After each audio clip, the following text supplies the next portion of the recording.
Ladies and gentlemen, welcome to the AFC late table. Now, we have an excuse tonight because some of the folks here was on Bleacher Report breaking down the schedule, so we had to push the show back a little bit. And then before we went live, we were talking about something, okay? We were talking about something behind the scenes, which is why we were late. And what we were talking about was which event we're going to do at these stadiums leading up, because the schedule is here, and we're going to be doing multiple Roundtable sports events to get you guys in person so we can see the Jets take over the division in person. All right, let's freaking go. Thank you guys for being patient. The schedule is officially here. The Jets schedule was leaked earlier today, courtesy of my boy Matt O'Leary. We have the Patriots schedule officially out, the Bills, the Dolphins. Thank you guys for being patient with us, but no, it was for a right reason, because we were so excited to talk about which games we want to go to for an event. Stay tuned, baby. Let's freaking go. Yeah, baby. Sorry. I'm feeling good. Yeah! Let's go, baby. Listen, man, how you feeling, man? You feel good? You got the guns out? I see you. It's the guns out. Dude, it's absolutely everything. So much anticipation. Finally here. I've rubbed one out like 4 times of the schedule already. Dude, things are looking good. In all honesty, we'll dive into it. And so I think me and TD feel the same sort of way about the way that our schedule was like made and sculpted. But hell, man, you know what? It's good. Bring on the damn challenge. I'm certainly looking forward to it. How you feeling, Colby? Dude, I'm not gonna lie to you. So, like, little personal fact about me. So, I suffer from insomnia. It's pretty bad. And so I've tried like so many different like medications. You know, like I forget what I was taking, but it was like an actual not over the counter, but prescribed by the doctor. And I was like, forget this. It's not doing anything. I need like a higher dose of melatonin. So I started taking like triple what I was taking before for melatonin, and I've been doing it for like 2 days, and I'm just like groggy. Like life doesn't even feel real right now. I feel like I'm in a fever dream. But no, I'm good. I like being here. It's a little gloomy outside too. So like, I don't know if this is reality or if I'm sleeping, but that's the AFC East Roundtable for you, right? Some crazy takes from Patriots Global. Well, dude, listen, Colby, it's if magnesium. you need any help, man, I got you on some insomnia. I got you on insomnia. What you need is magnesium, bro. I do need help, man. Yeah, dude. Like, everyone just in the chat, let us know. You'll be good. It's just as good. Also, I can hook you up with some yoga nidra, which is yoga designed for sleep, breath work, calming the mind down. That's what I'm designed for. I'm a yoga teacher, if you didn't know. So I got you, Colby. Come to me.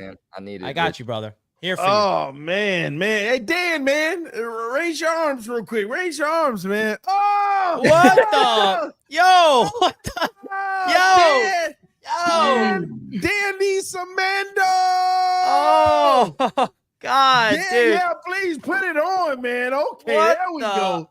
There we go. Ladies and gentlemen, whole body deodorant Mando is seriously safe to use anywhere on your body, your pits, your packages. I'm just saying, grundle area, belly button, cracks, sticky crevices, stomach folds, your feet. Man, Mando was created by a doctor who saw firsthand how normal body odor was being misdiagnosed and mistreated. Mando whole body deodorant is powerful enough for the toughest body odor, but gentle enough to use everywhere, allowed you to put Mando on family jewels without any worry, because it is aluminum free, baking soda free, cruelty free, dye free, and vegan, clinically proven to control odor better than a shower with soap alone, ladies and gentlemen. Yes, I did say that. 12 hours after a shower, the average man's grundle odor level was 5 out of 10. With Mando, the average grundle odor is 0 out of 10, all right?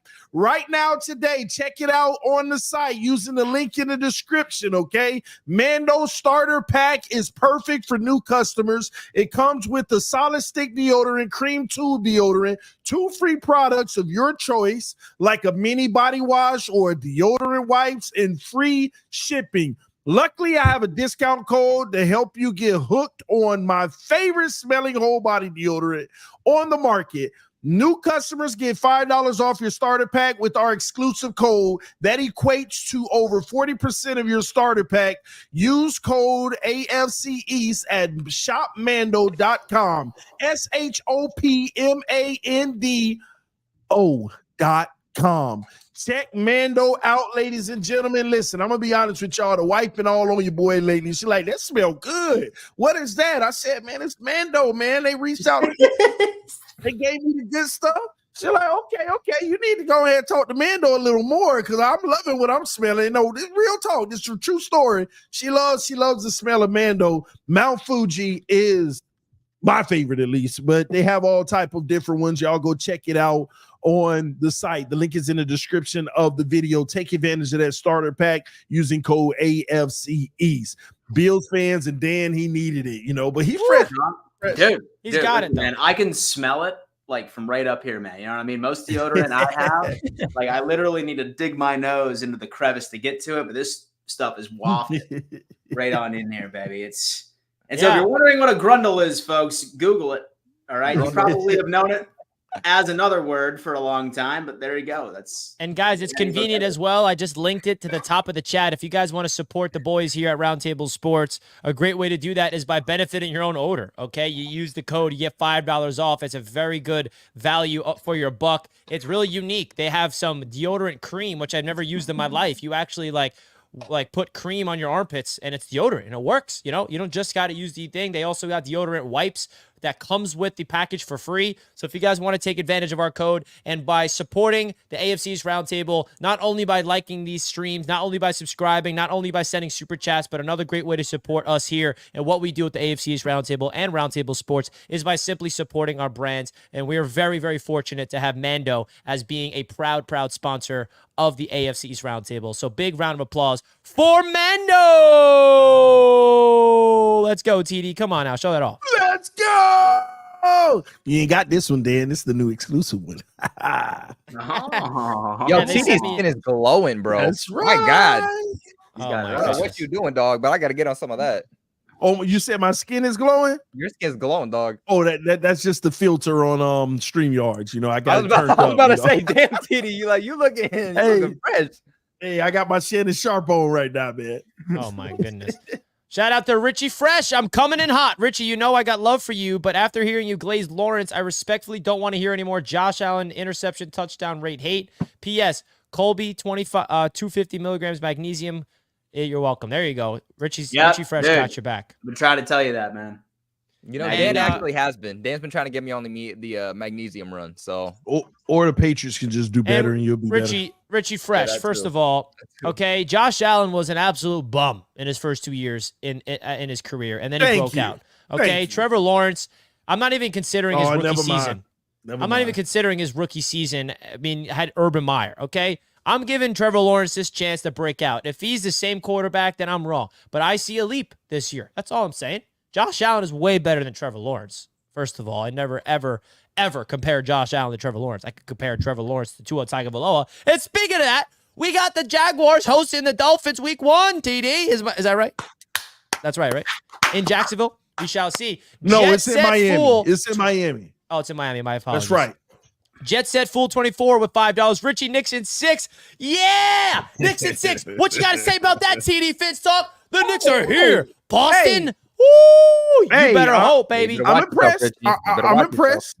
I'm impressed. I ain't gonna front. I'm impressed with what I've been seeing. But you know what time it is, Richie. The only team that matters is the Celtics. That's it. It's Boston. Can I get that in writing, TD? Only thing that matters is Boston. Give me OG Anunoby healthy in that series. Knicks in 7 in Boston. But we first got to get there first. If you want to be excited about the little run they doing now, you gotta have faith in them versus Boston the way you are. I just said that. Knicks in 7 if OG comes back.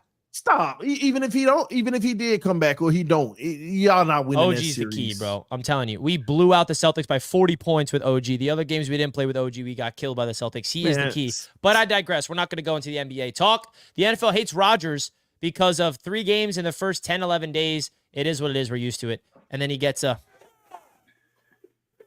Well, it don't work. That was anticlimactic, Rich. I ain't going to hold you. Yeah. It didn't hear as good as we wanted it to, man. It didn't work. It's I gotta figure that StreamYard. out, man. It's Not the StreamYard. previous Jets season. It's StreamYard's, Richie. Yeah. What the heck did this sound like? It was perfect in my ears. But it's you don't even hear it on StreamYards. Ah, shit. Yeah. MSD 7 edits with $2, bro. TD, we got Buffalo Week 9.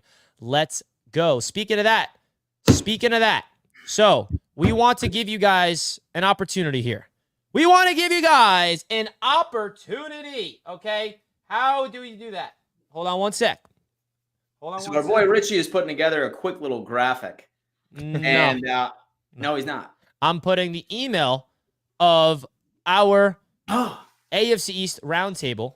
What a guy. Beautiful. Now, guys, what you want to do here, if you're interested to get on the pre-sale, to get on the priority list for Roundtable sports events, email afceastroundtable@gmail.com right now. All you got to do is say, hey, I'm interested in Roundtable sports events this year. You're not, that's not, just because you email us, that does not mean you're forced to buy a ticket or anything. All that does is gives you access to pre-sale before anybody else. So basically what this does is we will email you when the tickets go live. That will be live before the public. And the games we're looking to do, guys, we're looking at that Jets-Bills Monday Night Football game, Week 6. We're looking at that Week 9 Bills, Dolphins, in Buffalo. We're looking at Jets, Dolphins later in the season. We got a lot of opportunities on hand for the AFC East roundtable to do some events. So if you guys want to meet the boys, if you want to be in person with us and watch these games, we are going to plan the best fan experience because we've built this thing. We did our first ever event last year, Week 1, Monday Night Football, Jets, Bills, and it was a great, great night outside of the misery and the nightmare of Aaron Rodgers going down. But outside of that, it was fantastic to be with you guys. It was awesome to meet everybody. And my first thing, like my big priority this year, and I really want to try to do this, is we all have relationships virtually, right? We all interact with the chat. But now I want to get in person. I want to get relationships and be with the roundtable crew in person. So if you guys want to be on the priority list, simply don't click anything. Type in this email and send us over an email and say, hey, I'm interested in a Roundtable Sports ticket information. So a lot of people ask, which ones are we actually going to? All right. So first roundtable event is going to be Week 6, Monday Night Football, Buffalo Bills versus New York Jets at MetLife. Second event is going to be Week 9 in Buffalo, Buffalo Bills versus Miami Dolphins. And the third event is going to be Jets versus the Miami Dolphins in Miami. So how our events are structured is that we have two different packages. Number one is the full experience where you actually get to go into the stadium, watch the game with us. That includes your ticket and that includes the tailgate party, whether or not that's an actual tailgate or a bar prior to the event. And then we also sell exclusive tailgate party only as well, in case you wanted to see the live show, throw back a couple with the boys. And say you already had a ticket to the game. Yeah. You just wanted to party with us. They already had a ticket to the game and you just wanted to hang out with us in the first place. So we're going to be really dialing into it right now. All of us have reached out to the group ticket representative that we are connected with and just a couple more negotiations with some tailgate spots, but mark those on your calendar. And if we want to do the Patriots event, yeah, y'all are going to all Foxborough. the bum stadiums. Y'all missed out on the best one. You know what? I understand it. Kobe, I heard the Patriots Stadium is a dump. Listen, hey, listen, here's the deal. I just don't think that Pats fans would show up. Pats fans, let us know. Would you go to a roundtable event in Foxborough? I just don't think that Pats fans would come. It depends on when, bro. If you're talking about going late in the season, late in the season and the team sucks, then yeah, Pats fans might not show up. Colby, check the schedule. Check the schedule. What game on the schedule for the Patriots is an AFC East game that you think would be good for an event? Like which opponent would you want? I think it also depends too, though, where the chat is from. Where's everybody from? Because just because you're a Pats fan, Bills fan, Jets fan, or Dolphins fan doesn't mean you're living necessarily in those areas. So you could be a Dolphins fan, but closer to Boston. So I think it depends on where everybody's from. We traveling, baby. Guard that interest. But I mean, the Patriots play Miami at home Week 6. Or Week 5, rather, on October 6th. They play the Jets at home October 27th, Week 8. And then they play the Bills Week 18 at home. But that's kind of to be determined in terms of the date. So I think it all just depends on where everybody's from and kind of the interest from everybody, and kind of go from there. But you know what? Like I said, we should make a you know poll to what? see if anybody would be interested because I'm down to You do know, one I in understand, Foxborough. guys. You're looking out for your mental health. You don't want to go to a stadium like New England and then have to go to your stadium and be like, crap, like this is what we have. This is what we have, man. I want to go back to New England. No wonder Colby's a Patriots fan. They got the best damn stadium amongst everyone. I get it. But if you want your life to be changed, you got to hold an event in Boston, baby. Listen, ain't nobody gonna show up, especially after what y'all coach just said or whoever just said about Mac Jones 2.0, Drake May. Oh, What? he got a lot that he need to work on. Yeah, I saw it. Gerard Mayo said he has a lot to work on. He does. He has a lot to work on. Wait, what did he say? Gerard Mayo said that Gerard Mayo said that Drake May has a lot to work on right now. But you know what? Guess what? You didn't draft Drake May to be your week 1 starter, TD. So it doesn't matter. You drafted him for the upside. And you know what? When Drake May comes in in 2025, looking like a more capable quarterback than Tua's ever shown, I don't want to hear your BS, TD. You lost your mind. That's Drake. That's Mac Jones 2.0. Yeah, you better keep hoping. That's fear in your eyes, man. That's fear, TD. You know, all y'all hearts dropped when he said what he said. Honestly, not at all, because I knew exactly what Drake May was when he was drafted. He wasn't a guy who was going to come in and immediately have a high floor. He has a extremely high ceiling. His floor isn't all that high, though. You're doing the exact opposite of what you did with Mac Jones by drafting Drake May. You're getting a guy with a high ceiling, but maybe a low floor, as where Mac Jones was a really high floor, but a really low ceiling. You're hoping you work on those intangibles over time. What happened, Richie? I remember this era for myself. Don't worry. You'll be back there in like 2 years. Well, I think we'll just keep gauging it. And as the season goes, if y'all competitive and there's some interest, then we need to light one up in New England because I've never been there and I want to go. Yeah, I've never been there either. It's really I've been great. to every. No, I haven't been to Miami either. So in terms of, I haven't been to Miami. Actually, stadium. I haven't been to any stadium other than New England and MetLife.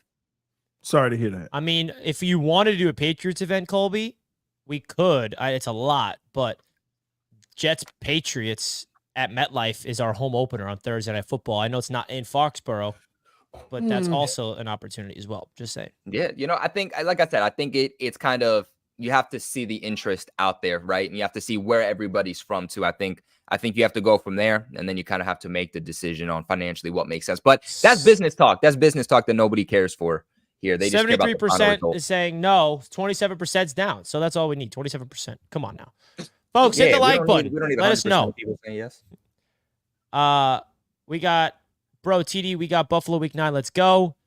$2. Why are you not going week 2, Dolphins versus Bills? Just because it's Thursday, and Thursday games are tough for people with jobs. So we're trying to figure it out. Nothing's finalized. But we decided, we want to focus on, we wanted to do a Sunday game as well. We're doing Monday night Jets Bills. We're doing Sunday in Buffalo. And we want to do a Sunday in Miami. The only reason why we're considering not doing Thursday is just because it's hard for people to get off work. And a Sunday game, we also want to do events like Saturday night leading into the game, where we'll have everybody come to a sports bar Saturday night leading into the game. You can't really do that during the week if it's a Thursday game. So we're trying to figure things out. Nothing's finalized, but that's kind of our thinking, really. Glenn with the $2. What side of the stadium will the AFC East be sitting? No idea, Glenn. We still have a long way to go before we finalize where we're sitting and the prices and all that stuff. But stay tuned. Appreciate the super chat. Yeah, I feel like it's got to be home field advantage, right? I feel like it has to be home field advantage. So, at the Bills game, we're obviously sitting on the Bills side. At the Dolphins game, we're going to be sitting on the Dolphins side because I don't want to get, skin cancer. So, yeah, most definitely. We'll do it that way. Richie Fresh, Bills finished second in AFC. And I think third, fourth hardest schedule. Super Bowl champs somehow get 14th hardest schedule. Dan, make it make sense. I'll tell you what, my friend. I think it's the 6th hardest schedule last time that I checked. It's how the cards fall, baby. It's how the cards fall. What's that? Because the Patriots are ranked 10th in strength of schedule. So we're second in the AFC East. I know the Bills were higher. I thought you were week 7, though. And shout out to all the people. We have many emails already pouring in of the people interested. So keep those emails coming if you want to be the first people to get access to the tickets. Keep emailing. The email is down below. You see it on the ticker. Dan, you ready for our Thursday Night Football Week 2 home game? LOL. Dan, you're muted. Uh-oh. Microphone's been messing it up real fast. Hold up. All right, I'm back. He's back. Yes, it's funny because I've been seeing a lot of Dolphins fans like begging everybody. They're like, please don't sell the tickets to Bills fans. It don't matter. That's kind of pathetic. Doesn't matter. Richie has another point once again, and was hysterical because last year, like when we mentioned that on Twitter, we were like, yo, like there's going to be more Bills fans there, like always. And everyone's just like, oh, dude, what are you talking about? That never happens. And then you ended up seeing everybody complaining about it. And now they're trying to prepare. And so I've heard of Facebook groups that are being made right now. Be like, hey, if you're going to sell your tickets, sell them right here to Dolphins fans, man. It's not going to happen. It's going to be like a 60% Bills stadium. Back-to-back home games. I'm looking forward to it. All right, let's get into these schedules. Let's do it. Let's see. Which one should we do first? Let's go to Buffalo since we finished first last year. We'll go on ahead. We'll just go down based off of how everybody finished and more likely how it's going to turn out again this year. I think that's a good order. All right. Well, here is the Buffalo Bills schedule for the 2024 season. Dan, take it away. Pull it on up, man. So a lot of speculation, folks. A lot of speculation surrounding this schedule. And I'll tell you what, listen, there is 1,010% a gauntlet ahead of us, right? I mean, starting off with the Jags, then the Baltimore Ravens, then the Houston Texans, then the Jets at home by itself. Gets easy a little bit after that. And then with Kansas City bye week, San Francisco 49ers, where'd it go? Right here. There you go. Then after the bye week, San Francisco, then LA, then Detroit. Certainly quite a few quality opponents. However, this Buffalo Bills team always rises to the occasion with quality opponents. I feel very good about it. So let me go ahead and go game by game and give you my record prediction of how I think that this is going to turn out. I'll tell you right now, I think that we do end up starting off 3-0. I do like the matchup against Arizona. That's a perfect get right start the 2024 season, especially since we're experimenting with a brand new identity. I do see us beating Miami. Thursday Night Football, just going into it. I mean, really, with history, doesn't suggest anything else. Still like the way that this team matches up against Miami, regardless of some of the changes. Jaguars, I like this matchup because it's back in Buffalo. This is going to be the first time that we have played them where we haven't been in their own stadium or in London by itself. I do like that matchup, 3-0, and the Bills are very difficult to beat at home. So I have us starting off 3-0. Baltimore, Houston, and New York gets interesting here. I do see us dropping one of these games. If I had to pick one of them, I think we lose to the Baltimore Ravens. I think that they're just absolutely stout, especially when it comes to defense. They're lockdown secondary, great pass rush. I see them struggling, especially in their home stadium in Baltimore. I see that being an issue.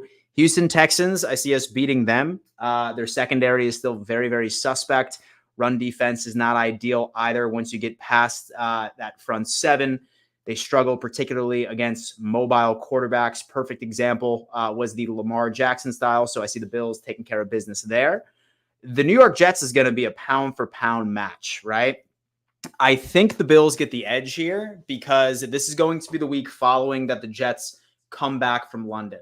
And as many of you guys know, that is absolutely daunting when it comes into travel. That's a lot of time zone changes, and it takes a long time for you to be able to recover. They're going to be having a practice disadvantage. So I see the Bills actually coming out on top on this one. I see us beating the Titans. I see us folding for some reason right to the Seattle Seahawks. I don't know why. There's going to be a game where we just lay an egg. And so against an inappropriate team or a team that doesn't deserve to be on the same field as us. So I see us losing against the Seattle Seahawks. I see us beating the Dolphins again, sweeping the Fins, beating the Colts, beating the Kansas City Chiefs. We always beat the Chiefs in the regular season. So don't worry about that. Losing against the San Francisco 49ers, losing against the LA Rams, beating the Lions, and then winning out from there. So we have Rams loss, San Francisco 49ers loss. We have a Seattle Seahawks loss and a Baltimore Ravens loss. And actually, let me take a step back. We lose to the Jets at home December 29th. So I'm going to go 12-5. Yeah, y'all losing to Detroit. Put it in now. Y'all losing to Detroit, bro. 12-5. Damn. 12-5, my friend. Oh Book my it. I said God. the same thing last year. It's happening. What you gonna It's say to happening. that, Colby? Wait, what would you say, Dan? I said the same thing last year, man. Listen, everyone's like, "Oh my God, the schedule is so hard." Listen, we ended What up. was your record this past year? I'm gonna be honest. I didn't It really was care to 11 watch. and 6. 11-6. Yeah, Yeah. see, I think you're probably gonna finish around that. Like, honestly, I'm gonna give you probably around like that same mark. I think CBS just dropped their rankings like right as soon as everybody dropped their schedules, and they had the Patriots at 6, the Bills winning the division with 10, and then Miami and the Jets both with 9 wins. That's not my prediction. That's CBS. So don't get on me. Most definitely. It's so the thing is that knowing this coaching staff and knowing this team, right? Like, I don't automatically look at a schedule and say, "Oh my God, like that team has so many great names, like we're gonna lose to that team." It's not the case. But one thing that I do know is that I can guarantee you that we will drop a game against the lowly opponent. And I'm picking it to be the Seattle Seahawks. I'm feeling Yeah, it. dude. They could be a dark horse because They that could defense is still right? good. I mean, Yeah. they picked up Yeah, that yeah. the defensive coordinator for the Ravens to be their head coach. Like, they're gonna be a stout defense still. They're gonna be tough to score against. Yeah, exactly. So Lions, Rams, and Niners is going to be interesting. I doubt that we lose all 3. We will pull off at least one of those games. Rams are deadly. Rams are very deadly. I like the Lions. Yeah, so that's a pretty bad stretch. We basically have 2 mini gauntlets, starting off from Ravens all the way down to the Jets, and then we have Kansas City all the way down into the Lions. But we'll go like 2 for 2 with that stretch from the Chiefs, the Niners, LA, and Detroit. I just don't know which ones we're gonna pull off. TD, you missed it. So Dan's predicting 12-5 off the schedule. TD, what's your thoughts of the Bills schedule? Man, it's easy, man. First of all, stop the delusion, Dan. Okay. Listen. Okay. Week 1, you're 1-0. Week 2, you're 1-1. Week 3, invalidated immediately. Week 3, you're 2-1. Week 4, you're 2-2. Week 5, you're 2-3. Week 6 is the first Jets game at home or away. That's the event, Monday Night Football in MetLife. L for the Bills, like last time, 3-3. Tennessee, you're 4-3. No, you have it wrong, TD. You had only 2 wins up until. So we would be at 2-3 if that was the case. Oh, 2-3. You're right. My bad. No. 2-4. Yeah, 2-4. You lose it to the Dolphins. You lose it to the Ravens, the Texans, and the Jets. You're 2-4. Tennessee, you'll win, so you're 3-4. Seattle. Is that in Seattle? It don't matter. They lose it. In Seattle, yeah. That's 3-5. Dolphins again. All right, yeah, 4-5. Y'all look at that one. Colts 4-6. Kansas City 4-7. San Francisco 4-8. Rams 4-9. Lions 4-10. Patriots 5-10. Jets 6-10. Patriots 7-10. Book it. You're nuts, dude. I ain't nuts. Wow, I ain't nuts. 7-10. Damn. I ain't nuts. You're crazy, bro. That's the craziest. That's all realistic. That's the craziest. All realistic. Dude, listen, man. I feel like you're just looking at these teams thinking that you're talking about your own. Okay, we actually beat good teams, bro. Nope. We beat good teams, man. Nope. If this was the Dolphins' logic, then yeah, that would make sense because y'all's schedule is pretty loaded as well. That would make a little bit more sense with that logic. Bro, 7-10. Best case scenario, you win 2 of the games. I say you're gonna lose. 9-8. That's your ceiling. Oh my God, man. Oh man, what's the bet this year? You know, I'm still waiting for the wings too, by the way. But what's the bet this? Oh yeah, you know what, dude? Where's those wings at, I TD? told y'all, let's do them. Y'all sitting there keep procrastinating, saying, "Hold on." Yeah, sure. Come on. Oh man, listen. What's gonna happen is, man. We will stew on this. So we will stew on this and wait until like the very first episode of week 1, where we could just make a little gamble. And so I have quite a few as far as that plays out. I do have quite a few bets already on the table. Me, King Lowski, and King Cat have a little bet going on where Shave. Shave your head on stream or something like that. So that's going to be interesting. Shave your head on stream. Oh, yeah, nice little buzz cut, man. Nice little buzz cut. Yeah, just wear a ball cap, bro. Just that's what I'm saying. All right, Richie, pull it up and give us your record prediction. And folks, please do us a favor and give us your Buffalo Bills final record prediction in the chat as we go in. No, Dan, you know the biggest takeaway? You guys want to know my biggest takeaway from the schedule, just from today, I guess, in general, is the fact that Netflix is now also hosting NFL games. I'm sorry, but this needs to be talked about. This is getting so ridiculous that I have to drop like $1,000 just to watch flag football. The league has become so soft. It's not what it used to be. And I have to get like 12 different subscriptions, paying godly amount of money to hop onto different directions to watch damn football, especially to do my damn job. Like, that needs to be talked about. The NFL is such a money grab, especially for the quality of football dropping. Like, what happened? Like, the NFL is becoming quantity over quality. Yeah. Anybody? Let him know. Anything on that? I'm just saying, like, it's getting ridiculous. Netflix, Peacock, Fox, CBS, Sunday Ticket, like.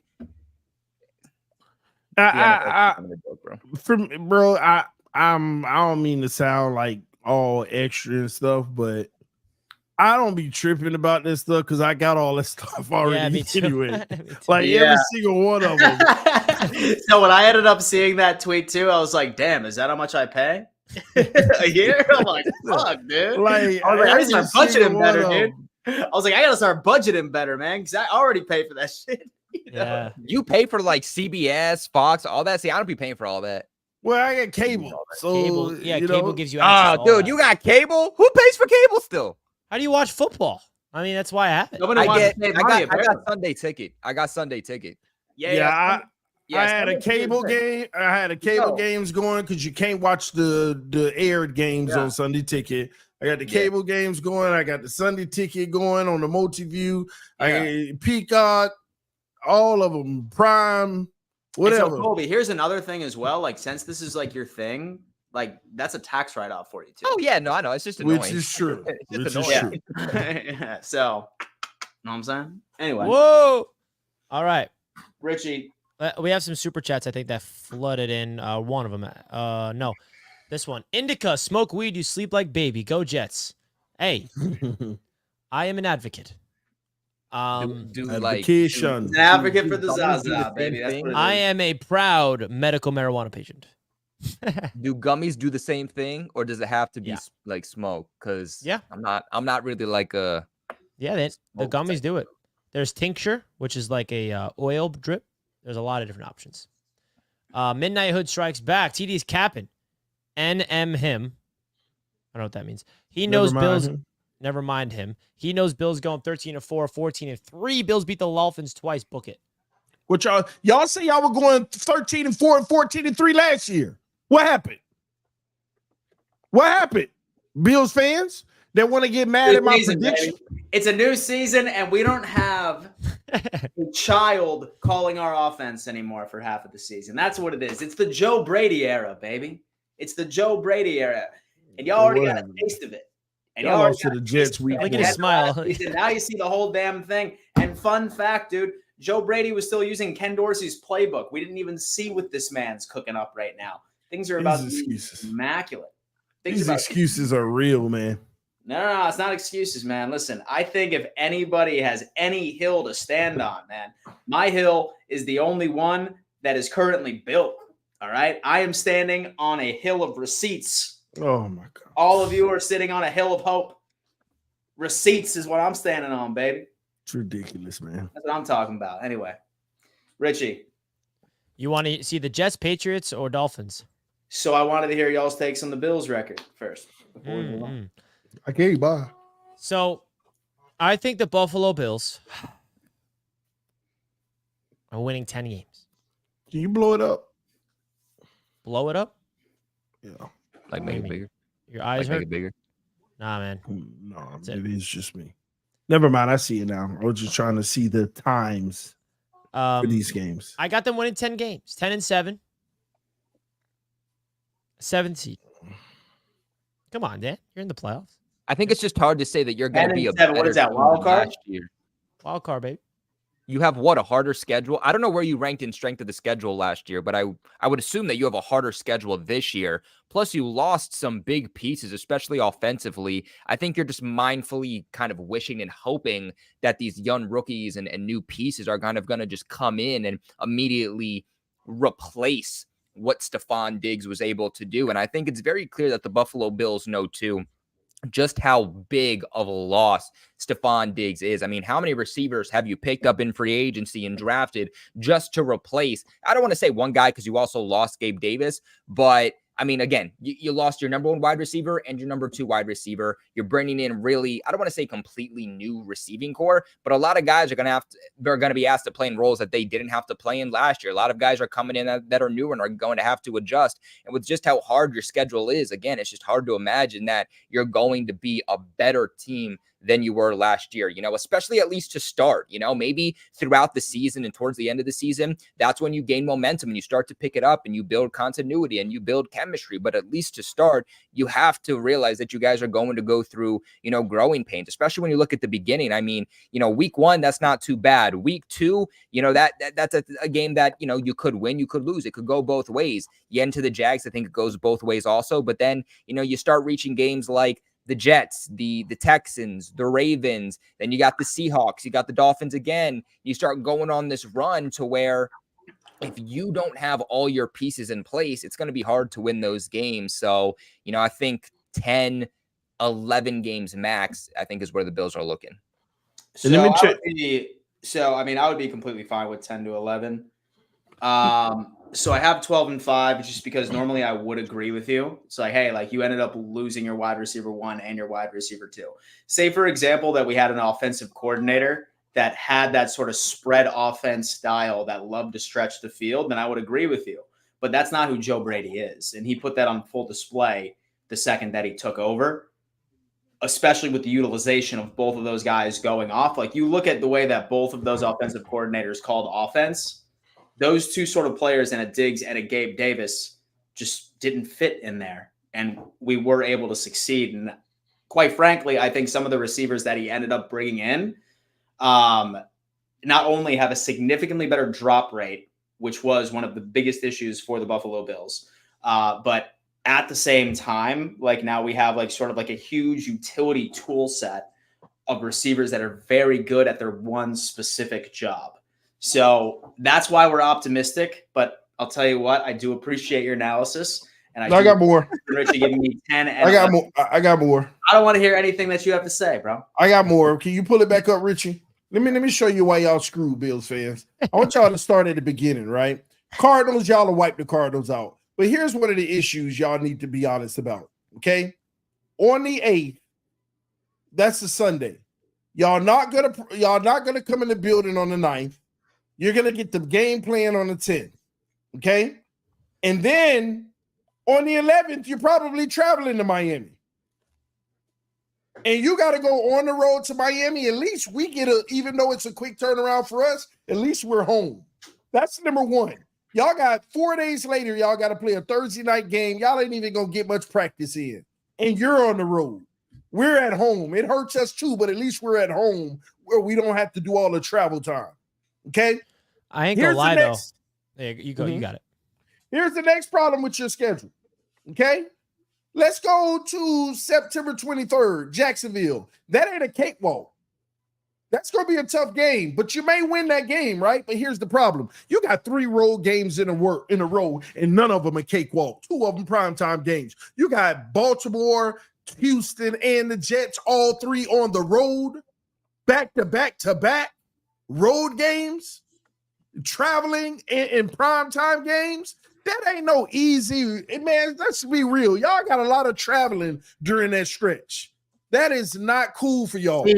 See, but the thing is that I fear that everybody just looks at like these big names and they're going to continue to make the same mistake of being like, oh man, listen, dude, like that's like 4 really difficult games, man. Like y'all were saying the same thing when we were 6-6. That's y'all not what I'm saying, their man. schedule and be like, oh my god, you have the Cowboys, you have Miami again, you have all these great teams, and what happens? Dan. The one continuity that this team has, is a incredible coaching staff. Oh my god! Why do you think that all of our starting defense, the same coaching staff that put DeMar Hamlin on fake punts? All right, listen, with injuries, we're not even going to put that out there. But I mean, so I'll ask you this question as well. Why do you think that there is only 2 first-rounders starting on this defense for the past couple of years? Only 2 first-rounders. All of our stars were drafted in the 3rd, in the 4th, in the 5th. I get that. Each and every single one of them, man. Same thing with offense. I get that. I'm afraid that people are going to look at, oh my God, like these, like, oh man, these like super scary teams. Like, listen, this Buffalo Bills team has proven that we can compete with literally anybody. We have not lost by double digits in like 2 years. I agree with that, Dan, but you're making it about the opponent itself. Bro, there's multiple factors that it's a negative for y'all. Baltimore is a good team. It's not just about opponent. Houston's a good team. It's not just about opponent. And the Jets are going to be good if they can stay healthy. It's not just about opponent. They're road games. Not only is it the opponent, but you got 3 back-to-back road games against good opponents. Like, we're just supposed to clock you in a W? No, but you should definitely not just mark us as 0-3 because that's a massive mistake. Nah. Y'all going. That's a massive mistake. Wait. That Jets game is in New York. It's in New York. After that's 0-3. What about? That's well, obviously it's in New York. I said it's 3 road games. That's 0-3 on that stretch.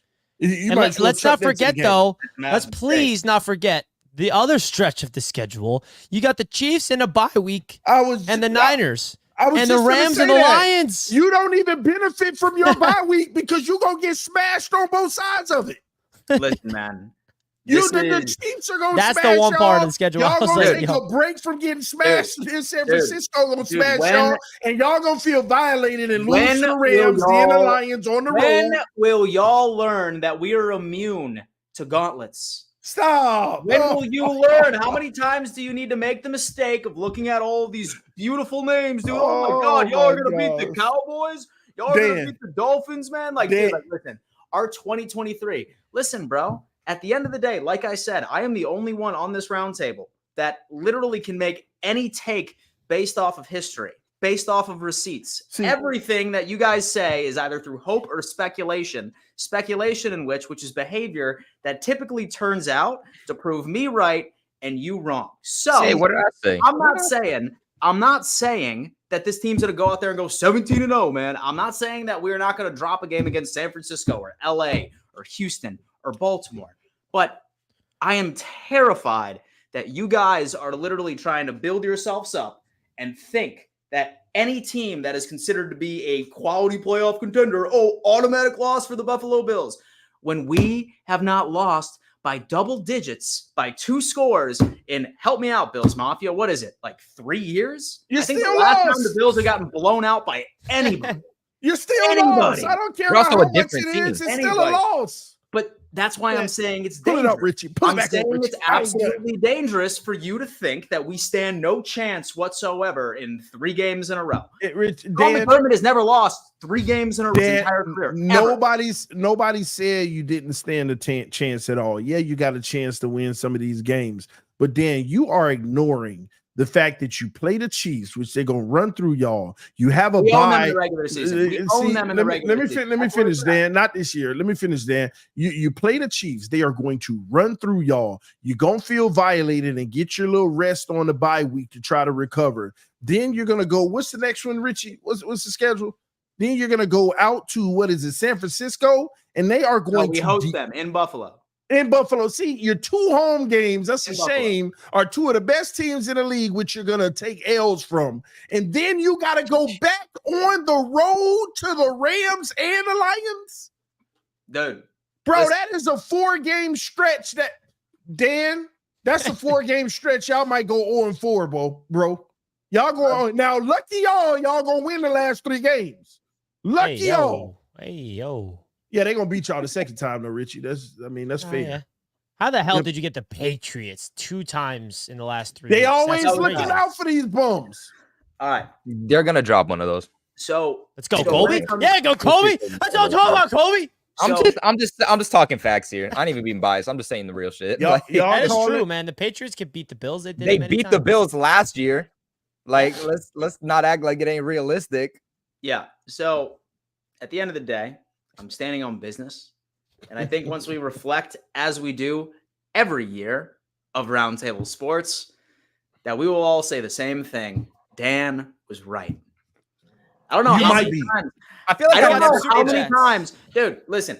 Everybody in the chat that's spamming your laughing emojis. It's spamming your skull emojis. Being like, oh, dude, the Bills, The man. Less than skull like emojis. bro, less than like 7 wins. How many times do you need to look like an idiot?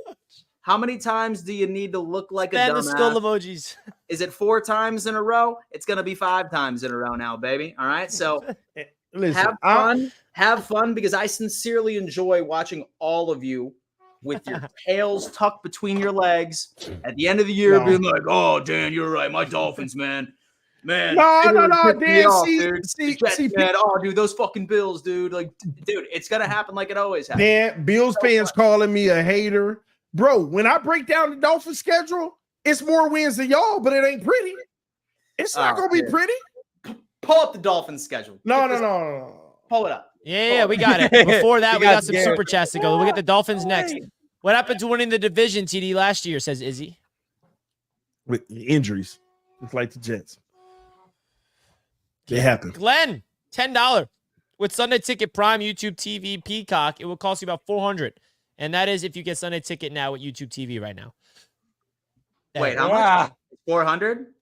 Sunday Ticket Prime TV Peacock. So it'll cost you. So I thought they have some sort of discount or something Sunday like ticket is $350 if you get it now. If you don't, it's like $499. But I don't know. that. I'll buy Listen, that now. I pay $100 for Sunday ticket every year. Dan, are you $100. actually right now Googling this to buy it like in this moment? Well, Yo, Dan I said I'm just gonna need buy to it right hit. now. Hold up. I just need to hit renew because I had a. No, I'm just saying I pay $100 every year for NFL Sunday ticket. How, College students get it for $100. Yeah, dude? yeah, Dude. yeah. We get a big. Oh, discount. your daughter's email. Bastard. Before that, they're watching. before Hey, that, they're watching. It don't matter. They're in school. My daughter's in school. And you can't use it. You got to get your own. Please. Hey, They're TD. watching. Hey, Bills Listen. fans, if any of you are currently My in wife college, was in school DM me. before that. So You're ain't no school. Midnight Strikes don't have to Back. Fun fact, TD. After the Bills have 11-6 season or 10-6, Hey. they have a 3-3 or 13-4 season after. Josh Allen has gone 10-6, 11-6, 11-6 last season. So it's going to happen again, TD. all right, y'all keep believing that. This year's schedule is different. Okay. Y'all better start paying attention to these teams we playing. Y'all know this schedule is hard Man. for all of us. Only person that don't care about how hard it is Kobe because they winning 4 games regardless.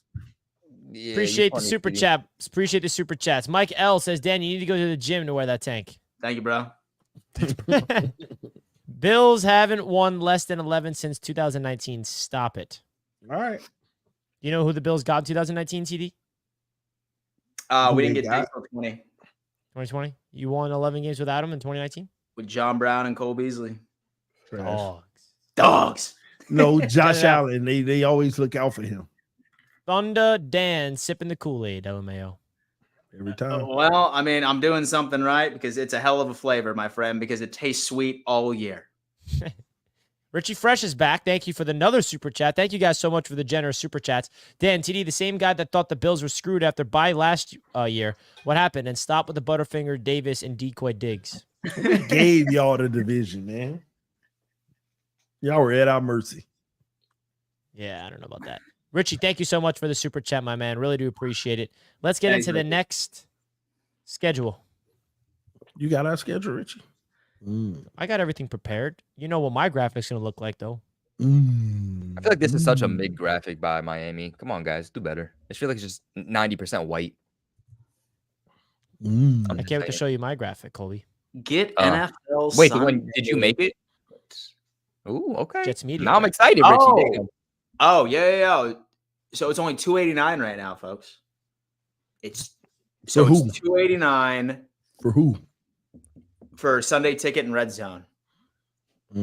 So watch Red Zone. 4 payments of $72.25 during the season. So it's $289 up front and then $72 a month, I think. Y'all got me reflecting. I got NFL Plus. I got everything. PFF, all this stuff. Yeah, I got so many things added on my monthly. It's just like, run up the business bill, I guess. We got some points this year, boys. PFF, though, PFF, like, really rose the prices. Like, they doubled their prices. Well, it's cheaper if you pay for the year. Yeah. Unfortunately, that is exactly what I did. They Huh? get a student discount, too, though. TD, you're on the clock. The Dolphins' schedule's on the screen. I know. So that was a good conversation about our schedules. Jets up next. Oh, seems like you don't like the schedule. All right, I'll tell you what it is, okay? First week, number 1, is going to be a tough game for us versus the Jags, but we Dang, I'm looking at ending, bro. Oh, my God. We will get the W, okay? Week 2 versus Buffalo is a short turnaround. It's going to be a tough game for us, but we're 2-0. We're going to beat them, okay? Now, week 3 on the road versus Seattle, the Dolphins will take a L. I don't like us in that situation. Even though we have some rest and stuff, I don't like us going to Seattle across the country. I think Dolphins are 2-1 at that point. Monday Night Football, Dolphin fans going to hate me for this, but we're going to lose to the Tennessee Titans. Why are we going to lose to the Tennessee Titans? Because until we beat them, we're going to lose to them. That's Same Monday thing. night again, too. Oh, wait. Yeah. Why is it saying 9:30? Oh, wait, no, that's 9. That's September 30th. Yeah. So I don't know what it is, but for some reason we can't beat the Titans, and they've become a better team this offseason. Okay, so the Dolphins are 2-2 right there. Then we got to play the Patriots at home. That's on the road, actually. That's an easy W for the Dolphins at the end of the day. There is zero concern. I have to worry about the Patriots. They got Mac Jones 2.0. To the Patriots when you play. Yeah. But y'all offense, it could be close, Kobe, but y'all still gonna take it out. What you mean? It was 17-24 last year. The Patriots were like 30 yards away in a close range first down from winning that game. You know what? They're gonna split. You know how many Kobe, stop. You know how many L's you took? It's not false hope. It's the truth. They're gonna split. Dolphin fans, everybody, the Dolphins are going to beat the Patriots. Congratulations. The Tua owned Bill Belichick. Guess what? Bill Belichick's not here anymore. Dolphins are going to beat the Patriots. That's 3-2 right there, okay? Then we got a bye week, which I hate. I hate that the bye week is so early. It just sucks to me, man. Wait, let me say something about the bye week real quick. Hey, Miami Dolphins fans, we're doing an event the week you're a bye week. Pull up for the Jets-Bills game. The Dolphins aren't playing. We're doing an event. I would love for Dolphins fans to come through. I know your team's not playing. It's a bye week, week 6. That's the Jets-Bills Monday Night Football game. So just going to plant the seed now. We would love for some Dolphins fans to come through, even though you guys are not playing. Yeah, I'll be there. All right. And TD will be there. 3-2. Then we, after the bye, we're on the road versus the Colts. That's going to be a tough game for us. But we're going to get that W. The Dolphins will win that game versus the Colts. And now I have us at 4-2. Solid start to the season. Arizona game, the Dolphins get another W. Okay, and that's at home. There's zero reason for us to even be concerned about Arizona. So the Dolphins are now 5-2. Okay, now we have the Buffalo Bills on the road. I have us losing that game. It is what it is. We split with Buffalo. I think we'll get them early, but we will lose when we go on the road to Buffalo, making us 5-3. Then on November the 11th, on a Monday Night Football game, I'm sorry, but I do not have us beating the Rams. We can beat the Rams, but it's hard for me to pick us to beat the Rams on Monday Night Football, and then on top of it being on the road. So I got an L for the Dolphins there. Hopefully I'm wrong. So we're 5-4. Then we're back at home versus the Raiders. We will get the W, 6-4. Then we got the Patriots again, another W at home. which is 7-4, and we are on a roll. But unfortunately, we have come to the last 6 games of our season. The Dolphins are 7-4, and we got 6 games left. Green Bay on Thanksgiving, on the road. 29-degree weather was it last year on this day. The Dolphins will take an L. Now we're 7-5. Then we got to go on. We're at home versus the Jets in week 14. We will win that game, and the Dolphins will be 8-5. Yeah, we'll win that game. The Dolphins will be 8-5. On the road versus the Houston Texans on December 15th, the Dolphins will take a L and we'll be 8-6. At home versus the San Francisco 49ers, which L. I hate this game. That's the L for the Dolphins. We are the 49ers, but the great value version. Okay, so you the Say that dollar again. store version. What you mean great value? well, we're the great value. I don't care what nobody say. That's what we are. It is what it is. I ain't gonna sit here in front. I told y'all. Great value, Colby, is a brand great value is Walmart. Walmart, yeah. Yeah. I told y'all I was gonna be honest. I was gonna be honest about all of our schedules, whether you hate it or not. Even Dolphin fans are hating me right now. Okay. So San Francisco 49ers, now we're 8-7. Then the freaking Cleveland Browns on the road on Sunday Night Football in probably 30-degree Cleveland weather. Cooked, bro. Less than that, bro. It's probably gonna be the teens. At that point. The Dolphins are 8-8 at this point. We take another L. And then the last week of the season on the road versus the Jets in more frigid cold on the road. The Dolphins take a L. 8-9? And we go 8-9. What? That's the realistic take for me. The fan in me, yeah, that'll have us out. The fan in me says 10-7 and we're wild card. We'll get 2 of the wins that I didn't say we'll get. That's my honest assessment. I got the Bills literally going 7-10. I got us going 8-9. When I look at the schedule, I truly believe it. I'm not sitting here just piling on the Bills. When I look at the schedule, I think y'all going 7-10. You might go 12-5, but I think you're going 7-10 looking at the way it works out. And for the Dolphins, I got 8-9. And I hope I'm wrong. So y'all have that the schedule, and then I'll tell you about the Jets and the Patriots. And I'm gonna be honest. Dude. That's a brutal ending, and we all know what the Dolphins' worst nightmare is the ending of the season. So I'm being realistic based off of. So I was joking. Well, I mean, not really, but like I said, so the Finns might lose their last 6 games. I have 9-8. So I have 9-8. One more win. More than 8-9, because I do think that y'all might pull off the Rams. Like one of those NFC West teams, right? Because you had you losing to the Rams, the Niners, and Seattle. You'll beat one of them. Hope so. I think Seattle is probably your best option. Yeah. Best choice would probably be Seattle. You have a rookie head coach, still some solid defensive pieces. I do see the Bills sweeping you again. Ridiculous. And then I'd probably, dude. I mean, I'd give you the Packers too. All right, I get it. So you got us 9-8. Yeah, I got you 9-8.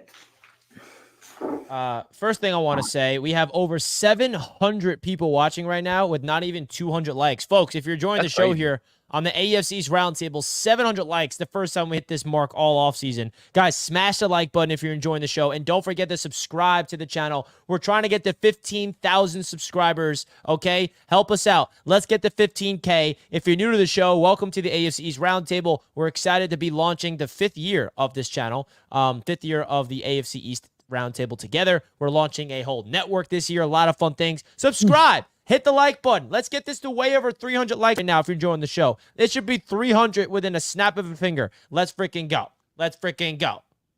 That's criminal, man. That's criminal. I had to remind the people. We appreciate all the support, guys. Now, getting into the Dolphins schedule, bro. Man. The first thing you notice is that back end of the schedule. What is the worst nightmare for the Miami Dolphins? It's on the road Winning games. in December, in the cold.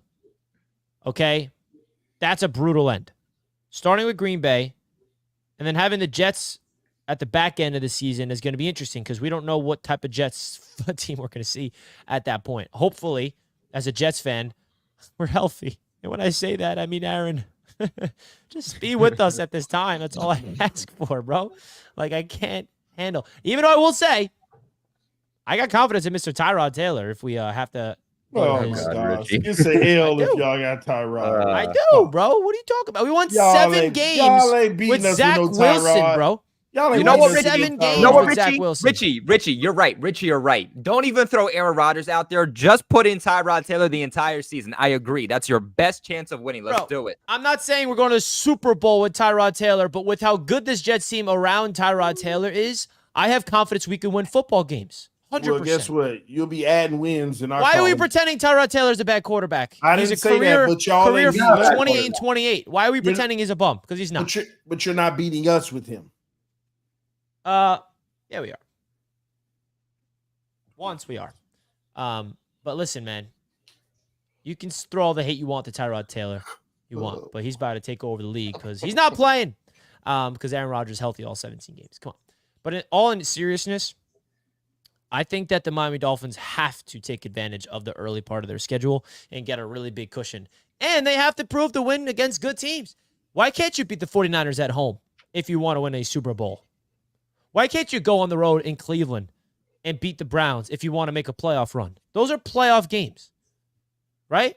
Why can't you beat Houston? Those are the opponents that you have to beat to prove that you're the best. Who you asking that to? Tua. I'm asking Tua.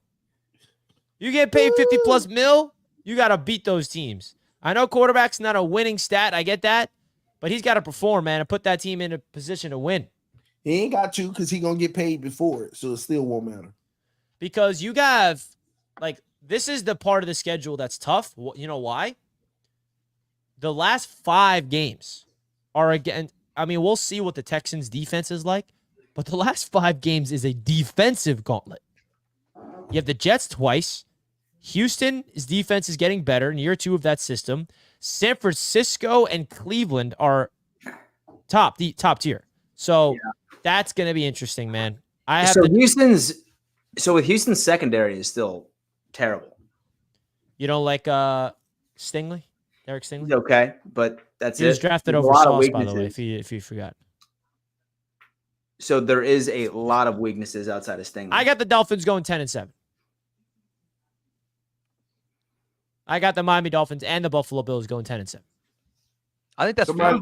Somebody literally said in the chat, TD, they said TD believes Dolphins can't upset anybody, which is wild. Who did we upset last year? Was it wild then? I was about to say, I don't get why people say who y'all stuff upset like in this. recent memory? People say who have y'all stuff upset like recent this, memory? but are they thinking about what they're saying? Like, is it wild? Like, who did we upset last year? And don't say the Cowboys by 2 points and we score 1 offensive touchdown and 5 field goals. Like, come on, man. Like it's not, if you understand this Dolphins team, it's not wild. It's not. You beat the Cowboys. Oh my God. All right, well, that's the Dolphins schedule. JD asks, what are the 10 wins? Okay, we'll go through it. I have you beaten. You better say it too, Richie. What? The Jaguars. Yeah, I got you beaten. All right, kid. I know you don't want to, but you better say it. Oh man, it's Trevor Lawrence. Trevor Lawrence, bro. I love how it's Trevor Lawrence versus Tua week 1. That fits. It's the battle bro. of the overrated QBs. That baby. fits the debate, bro. We've had, if you guys have been tuning into the huddle every Monday through Friday, we've had some debates about Tua versus Trevor Lawrence recently, and I love that this is week 1.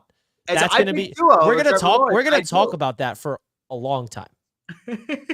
Leading into this game, I do pick Tua over Trevor Lawrence. I stand Richie by got that. this Trevor Really? Lawrence obsession. I do. Dan ridiculous. Mitchell. So wait, Dan. what did Richie say? Did Richie say?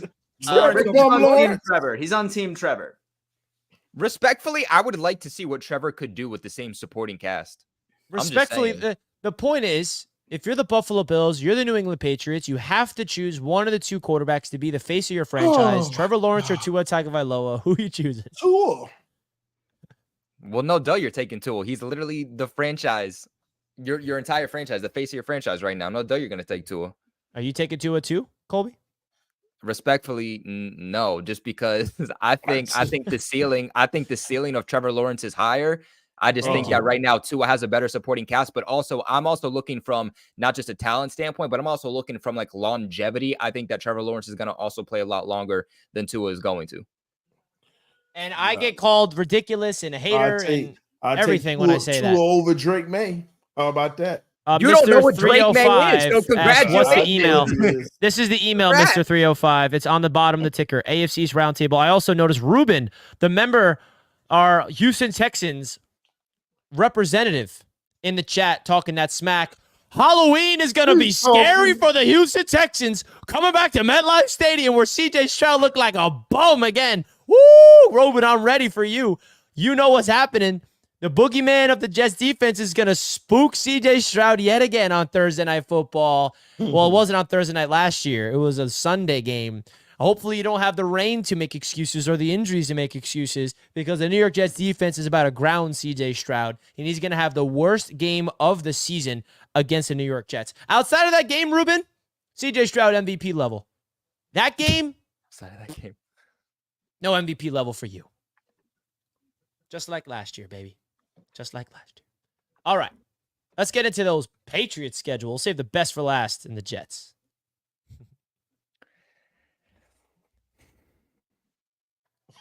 2 wins. All right, so look, you know, straight off the bat, the most frustrating thing is that you know who knows football and you know who's unbiased versus who is so scared of the Patriots and not wanting this team to be anything ever again and knowing the fact that we ruined your childhood. Shit, Titty, shut up.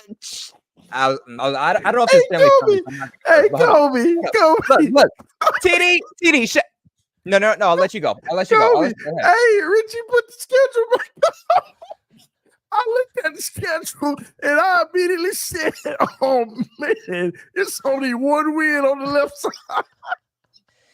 You know, it's still easier than the Buffalo Bills schedule. So, like, it's one win on the left side. You know, the difference, TD, though, is that as a Patriots fan, we're not expecting to go to the playoffs. Your team's going to disappoint you because you think you're going to the Super Bowl. There's the difference. Kobe, y'all going to have a top 3 pick. See, guys, this is an excellent example on those who are realistic and know football versus those who are just so scared on what the past holds and they can't move on and be realistic with themselves. Y'all drafted a quarterback. TD, shut the fuck up. All right, hold up. So look, we're gonna. So look.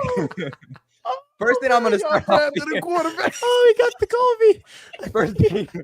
First thing I'm gonna start with here is the bye week. Okay, I'm gonna answer the first glaring question on the quarterback situation. Is it Drake May? Is it Jacoby Brissett? I think that Jacoby Brissett starts. I think realistically, the soonest that you're gonna see Drake May is week 14, right? That's the bye week. So technically it would be week 15 because I think the Patriots could go into the bye week and go from Jacoby Brissett to Drake May as long as yo, can we mute TD? Because I swear to God, I'm about to go to the screen, dog.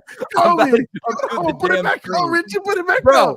Kobe, The only joke out of all 4 teams in this damn division is the Miami Dolphins. And you, TD, thinking that the Dolphins are an actual damn contender when you don't even know how to build around your quarterback correctly to keep him safe. He's going to be out of the league in 4 years because this dude has a CTE problem.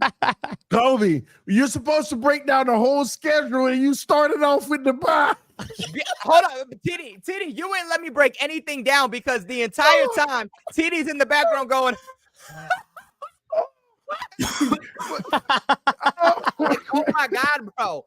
The only thing that should be funny is your own team's inability to win games as the season progresses. That should be the only funny thing in your head. So we said, screw this. I'm going to break down the bye. No. I was breaking down the quarterback situation involved in the bye. There's a difference. All right, yo. We're starting with the bye. Oh, There's a difference. all right. Go, I'm going to leave it alone. I'm going to go get some water, man. Like I was saying, Oh. the soonest that you are going to see Drake May, I believe, is week 15 after the bye. Now, I don't think that they make a quarterback change if somehow the Patriots are actually winning games. If the Patriots are winning games heading into the bye week and they're even in the discussion for potentially being that last seed in the wild card for the AFC, then I don't think you see a quarterback change. But if things aren't going all that well for the Patriots, they're inconsistent, or they're just out of the run for the playoffs, period, then I think realistically the time for you to see Drake May is week 15 against the Cardinals, because you go into the bye week, you have time to adjust. You have time for the team to kind of build that chemistry and continuity for yet another week before Drake May takes over for the final 4 weeks, because you had Jacoby Brissett for the majority of the season. So now that that is out of the way, I would like to say one thing, okay? I would like to say one thing, and that's the fact that last season, the Patriots had the hardest schedule in the entire National Football League, and they lost 8 games by 1 score. Whether that was 7 points, 1 point, 6 points, 3 points, they lost 8 damn games by 1 score. And look, at the end of the day, a lot of the people in the chat absolutely make no sense, right? Belichick was here and y'all were saying, Belichick's terrible. Belichick's overrated. Haha, y'all are stuck with Belichick. Belichick leaves and now y'all say, you're screwed. Belichick's not here. Belichick made your team. You got to pick one. You can't pick both narratives. Pick one. Pick one. Are you really that scared of the damn Patriots actually succeeding that you have to switch your narratives in order to fit your own mental narrative? It makes absolutely no sense. Anyway, Richie, let's pull up the schedule yet again. So I think one thing the Patriots actually have going for themselves is the fact that nobody, including me, including you, including everybody on this damn panel, nobody knows what the fuck the Patriots are going to be, at least to start the season. They have an entire new coaching staff on the offensive side of the football. They have a new defensive coordinator, a new head coach, a franchise quarterback, new offense.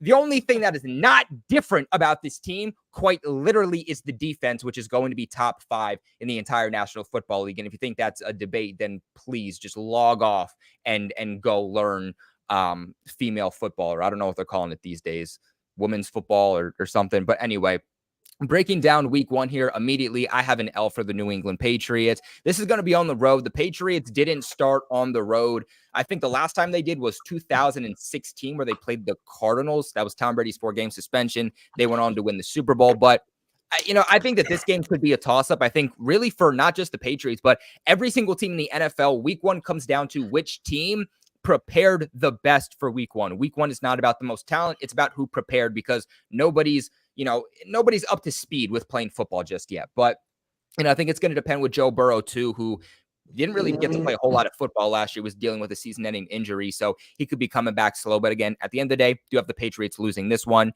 Going on here to week 2, Patriots' first home game, I also have them losing this game. A lot of new pieces to both the Patriots, but also the Seahawks too, so I think this is going to be an interesting one, but I think the defense is going to be too much for the Seahawks. That's an L for New England.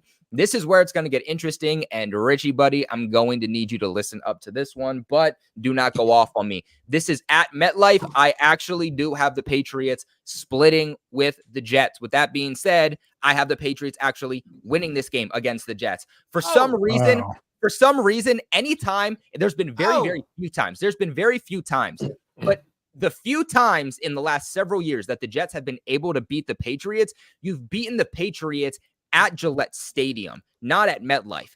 So I feel confident the Patriots are going to win one of these games, and I'm going to roll with MetLife, because that's what history, at least to this point, has told me. And again, this is still early on. We're only in week 3. I don't think the Jets are going to know the philosophy the Patriots are trying to run. They're not going to know what this offense is. They're not going to know what this defense is. Teams are still trying to figure out what the hell the New England Patriots are in terms of an identity. So that's where I have them getting their first dub. You then go on here to week 4. That is going to be, Jets fans, Lowski, this is the problem. Y'all delusional.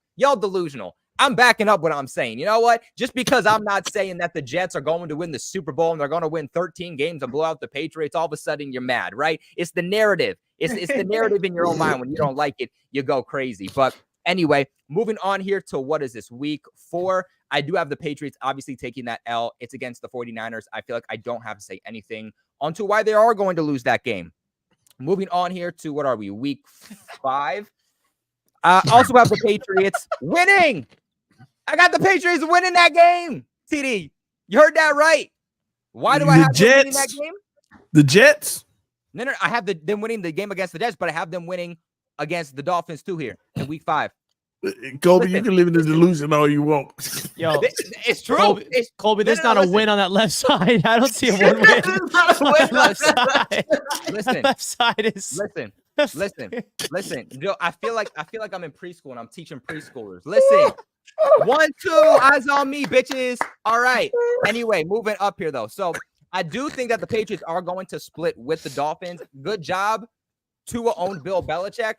Bill Belichick's not here. It has been proven that the Patriots play the Miami Dolphins very close at home. They always keep it within 1 score. Christian Gonzalez is also going to be in this game, which is Tyreek Hill's biggest nightmare because he was able to lock Tyreek Hill down. It's just his second career game. So I'll be excited to see what he can do here. This is at home. That's why I have the New England Patriots winning this one. Don't worry, Dolphins fans. I have you absolutely spanking us when we play you in Miami. But moving on here to week. Can I move in on this? There we go. So moving on here to week 6 against the Houston Texans, I do have the Patriots obviously losing this game. I think it's going to be interesting to see what CJ Stroud and the Texans are going to be like in the second year, but I think that they are going to be dominant. They've had one of the best off seasons from a free agency and draft standpoint out of any team in the entire National Football League. So I think this one is going to be an L. Moving on to week 7, this is going to be an international game, one that I'm really not looking forward to covering. It's a 9:30 a.m. game. That's the worst thing I think we can all agree about as creators is that these damn international games have us up a whole lot earlier than we ideally would like to be on the weekends. Do have the Patriots losing that game too. I think that the Jags can be very inconsistent, but at the end of the day, at least right now on paper, they are a better team. Have them losing that game. Then moving on here to week 8, I do have the New England Patriots taking another L at home against the Jets. Again, anytime the Jets are able to actually beat the Patriots, they seem to actually beat them when they're playing at Gillette Stadium. I think the biggest question is going to be, can the Jets actually stay healthy enough to win this game up to this point? Which, hey, Richie, Jets fans, I hope you guys are able to, but obviously you have a bit of an older roster getting this far down in the season. I think that's going to be the biggest question. We have a very young roster. By the way, I'm just saying from an offensive I'm not letting you say that's literally false. We do not have an old roster. We have a young roster. From an offensive standpoint, Aaron Rodgers, Tyron Williams, 3 of the biggest points to your offense. They are old. They are injury prone. That is just a straight fact. That's what I'm talking about. If you're able to stay healthy enough late into this point in the season, which I do think you'll be able to, but I'm saying that is the biggest concern for the Jets. That narrative is making it seem like we have no youthful talent. I'm not letting that slide. When did I ever say that? Richie, you're acting like a teenage washed up girl putting words in my mouth. I never once said that the Jets don't have young talent. I said that you have old players, especially old starting players on your offense that are injury prone. There's absolutely nothing wrong about what was said there. Moving on here, though, to week 9, the New England Patriots are on the road. I actually have the Patriots winning this game against the Titans. I don't know what the Titans are going to be. I'm actually really curious to see what the Titans are going to be because to me, the Titans are one of those teams that are boom or bust, and it is not going to be in the middle. What is Will Levis going to be? He showed promise. Is he going to be a starting quarterback, or is Will Levis going to be a bust of a quarterback? And all of the receivers that they signed and drafted over the years are not going to make a difference. I do have the New England Patriots winning this game. Moving on here, though, to week 10, I do have the Patriots taking an L on the road against the Chicago Bears. I think that their offensive firepower is going to be way too much.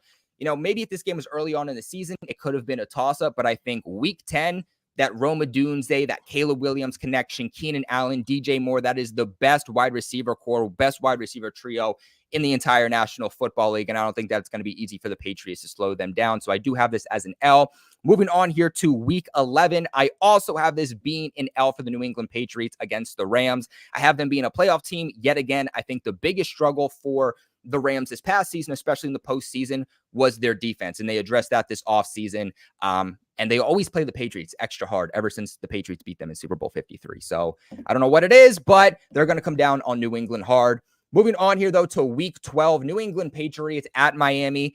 I think they're going to lose this one, and they're going to lose this one pretty confidently. Like, they're going to lose by at least 14 points because Miami just killed New England in Miami. And until they switch up that narrative, I'm not going to say anything else. So I think that's going to be a pretty brutal loss for the Patriots on the road in week 12. Moving on to week 13, I actually think that the Colts are going to have some injury problems as the season progresses because that's what we see every single year with the Colts. So I think New England getting the Colts later on in the season at home actually bodes well for them. So with that, hey, I can't see the schedule here as we're pulling some stuff. But yeah, thank you. I didn't put it up. But hold up. But so I do think that they are going to beat the Colts just because I think the Colts are going to deal with some injury problems, whether that's Anthony Richardson, whether that's, Jonathan Taylor or whatnot. So I do have the Patriots finally getting back into the win column, going into the bye week. This is where we're talking about making a potential quarterback change. Drake May, Jacoby Brissett. I'll be curious to ultimately see what they decide to do there. Until then, it's all wishful thinking. Coming out of the bye week, they have an extra week to prepare for the Cardinals. There's absolutely no reason for the Patriots to not win this game. The Cardinals aren't a great team. They really aren't, especially from a defensive standpoint. So I do have them winning this game. Moving on here to week 16. I do have the Patriots taking an L. Dan, I think you said this earlier about the Buffalo Bills and the Patriots. Like the Bills just they murder teams when they play at home. And the Patriots just so happen to be one of those teams. But finishing off on the final 2 weeks here, I think New England, they ultimately end up missing the playoffs. They just want to finish strong. They want to finish with momentum heading into the 2025 season. I think against the Chargers, Jim Harbaugh, they have a very, very young roster, a lot of new pieces. And I think it's going to come down to which team has developed these young pieces the best throughout the span of the season. I am going to say that the Patriots do win this game. They know how to play Justin Herbert. They have the number against Justin Herbert. So I'm going to say that this is a dub at home. And then the final week against the Bills, this is going to be at home. I actually have the Patriots also winning this game. This one could be a toss-up, though. This could go either way. But looking at the fact that the Patriots are trying to get momentum heading into the offseason, but the Bills are probably sitting their starters. The Bills are going to be in the playoffs. They probably don't need to win this game. They're thinking more longevity than winning the final week of the season, which doesn't impact them whatsoever. And that's where I have the New England Patriots taking a dub, which finishes with a 7-10 record. I did actually have 6 wins before. It ended up being 7. This is my way too early predictions. Ideally, I think they do probably end up finishing with 6 wins, but right now it ended up being 7. So surprisingly enough, I will give Colby 7-10 as well, because there's a couple of things that we need to look at from this Patriots team. This defense is having a lot of returning players, a defense that was top 3, a head coach that called the plays for that exact same defense. So it's not like that there's a massive learning curve. They're gritty. They're super annoying. They're always in games. All of us know that. 7-10 is very realistic. Name the 7, Dan. Pull it up.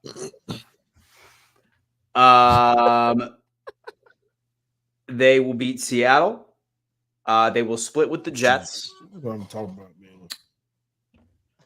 So they will beat the Jets once. They'll beat Seattle once. They'll beat Miami once. They'll beat the Jaguars. They'll beat the Titans. And they'll beat the Bears. First of all, that's 6. All right. I'm not done yet. Yeah, and they will beat the Colts. Because look at it this way, right?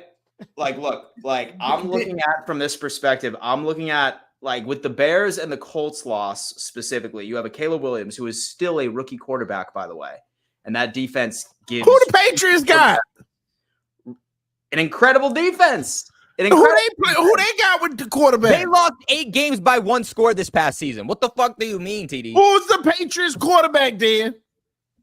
Drake May. Drake May, dude. He needs a lot of work. Listen, I'm saying that we're looking at it from a perspective that I think that they are going to be winning their games via defense. I'm not saying that Drake May is about to go out there and absolutely be scorched earth. I'm saying that they're going to be like gritty, and I think that they're going to keep games close. And there's going to be a couple of games where they're going to win based off of defensive turnovers, scoring defense, and then putting this young rookie quarterback or maybe Jacoby Brissett in a solid position, in favorable field position, and coming out on top. Don't be surprised if they're 7-10. Dan, Do not be surprised if they're 7-10. Are y'all, Dan? Are the Buffalo Bills going to sweep the Dolphins? Yes. Because y'all own us? Is that why? Yes. So why do you have a split with the Patriots? When Kobe, do you remember the last time the Patriots beat the Dolphins? And because I hate the Dolphins. I hate them. My point exactly. You giving this man 7 wins just to be nice. Stop, Dan. Ain't winning more than 3 games. I analyzed every single thing I said. So people trying to say I pulled it out of my ass. I broke down every single game on why I think they're going to win or lose. So if I pulled it out of my ass, I would have said they're winning this game, moving on. They're losing this game, moving on. At the end of the day, the Patriots lost 8 games by 1 score, whether that was 7 points, 3 points, 2 points this past season. They were still in games, and that's despite all of the injuries they had with the hardest schedule in the NFL and the worst quarterback player, some of the worst quarterback play in the National Football League. What do the Patriots have now? They have an identity that nobody knows too. So you can't game a plan against a team, at least early on, when you don't know the identity of their team. The defense, they don't even know their own identity. So they won't exactly. win. But Richie, it goes both ways. How are you going to say they're going to be a bad team? How are you going to say they're going to be a good team? One thing you can say about the Patriots is that you can't game plan against a team that you have no fucking clue what they're going to do. And that's the truth. That's the truth. And they have the same players coming back defensively with better depth, and they're all coming back healthy. Not just that, but the most important thing is that they're getting better quarterback play. Am I saying that they have an elite quarterback? No, I'm not saying that. I don't know who the quarterback is. I don't know who's going to start. But at the end of the day, it's likely to be Jacoby Brissett, who is at least a significant upgrade over what the Patriots had with Mac Jones for the majority of the season. And that's just a fact. And again, I would like to reiterate, they lost 8 games by 1 score. Listen, with the hardest schedule in the NFL. Make it make sense. All of you, including the people on this panel, trying to say that they are a 3-win team. They'll be lucky to win 1 game.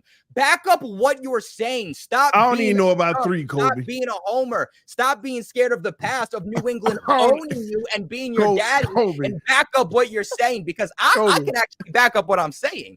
Nobody else can back up what you're saying. Kobe, I don't even know about 3. I don't even know about 3. You can pull it up, Richie. You want me to back it up? You want me to back it up? I'll back it up. Quarterback. You want me to back it up? I'll back it up. Serious? I'll back it up. The Bengals gonna obliterate y'all because ain't nobody getting hurt in week 1. They're gonna obliterate y'all. I don't have to elaborate to back it up. We know this. Seattle's gonna obliterate y'all. Okay, we already know that. Okay, the Jets with a healthy Aaron Rodgers in week 3, y'all don't have a shot. You on the road going to the Jets. San Francisco, I ain't got to say nothing but San Francisco. Okay? Oh, my God. And Kobe, for you to sit here and say y'all going to beat the Dolphins, I'm not going to elaborate on that, bro. Me and you both know what time it is. Okay, but you're trying to say you're trying to look at history and say, well, the Dolphins always beat the Patriots. Well, Kobe, how are you going to look at history? We outmatch y'all in every facet of the game, Kobe. Do we really need to break it down? It doesn't just come down to playing on paper. Are we playing Madden, TD? Are we playing Madden? Are we talking about you're a 90 overall and I'm a 78 overall? Then and what that's are you, how you know you're going to win? It comes down to coaching, TD. Okay. You don't know what this team is going to be. You want to look at history. Better than your coach. Not here. The coaching Our staff coach is better than your coach. The roster isn't even the same. So you trying to look at history and say, that's how I know that you're not going to beat the Dolphins makes no fucking sense. Are you going to sit here and argue with me that the Patriots? Yes, I'm going to argue with you. What you're saying makes no sense. Stop, Kobe. Week 6, Dolphins. Your words, TD. Your words. You said that the Patriots aren't going to win against the Dolphins because over the years, the last few years, the Dolphins have had the number against the Patriots. Okay, okay, we're going to play this game. It doesn't matter when this is new history. This is a new quarterback. This is we'll play this game. This is a new offensive coordinator, a new defensive coordinator. Let's play it, Kobe. Let's play it, Kobe. They can be as new as they want. They can be as new as they want. Tell me in what facet are y'all better than the Dolphins? Defensively. Easily. Defensively. Stop. The entire defense. Kobe. Defensively. Easy. Stop, Kobe. Easy. You're telling me that you're taking the Dolphins defense over the New England Patriots defense? TD, you're such a homer, bro. You're not being realistic. Kobe, this is what I'm saying to you. Even if your defense plays well against us, we're still putting up 25 points. That's why we were able, despite the injuries. Kobe, Are y'all going to score more than 25 points? Are y'all going to score more? Are y'all going to score more than 17 on us? We were able to score over 20 points on you week 2 last season with Mac Jones. So, yeah, I feel pretty confident. How many points did you get? When your defense took a step back. How many points did you get last year, Kobe? How did your offense get better this year? Oh, wait. I don't know. Are you, dude? You literally don't follow anyone else but your own team, do you?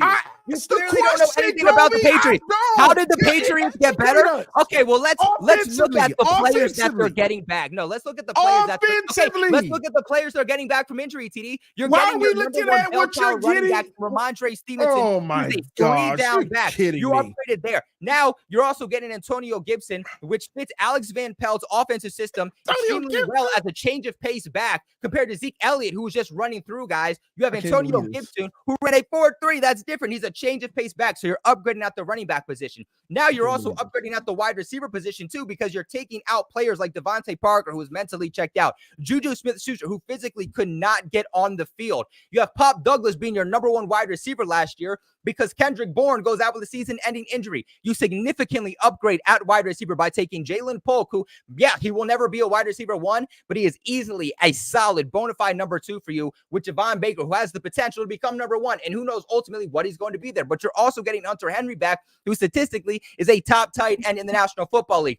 How are you upgrading at quarterback? The Patriots had the worst quarterback play in the entire National Football League this past season. And you might have got worse. Say what you want about Jacoby Brissett. Say what you want. I'm not saying that he is going to be the best quarterback in the National Football League. I'm not saying he's going to be top 10. Man, I'm not even going to tell you he's going to be top 15. But at the end of the day, he is going to be a top 20 to at worst top 25 quarterback. It is going to make the throws when the throws are actually there. Something that Mac Jones, especially down the all right. I got to get in on this. I just heard something from Colby. I'm not letting slide. This guy just said Hunter Henry is one of the top tight ends in the NFL, and he has the nerve to shit on my guy Tyler Conklin, who is way better than him statistically. Colby, please tell me how Hunter Henry is a top tight end when you keep slandering my guy Tyler Conklin, who had way more yards, way more receptions than Hunter Henry. I ain't gonna let slide, baby. That's crazy. Bogus. We're only looking at yards as a statistic. Come on now, Colby. Are now receptions, yards, average, everything. He's better than. Go check out my Twitter. I back up what I said about Tyler Conklin. I'm not doing the schedule up, Richie. Bro, you're lying to the people. You're hyping up. You're saying your wide receivers got better? Improve. The wide receivers were trash last year. They just got a little better. They're still trash. The wide receiver core is not the same as it was last year. The Patriots are better than the Miami. The Patriots are better than the Miami Dolphins right now. Guys who can't stay healthy. I can say the same. Says who? Who can't stay healthy?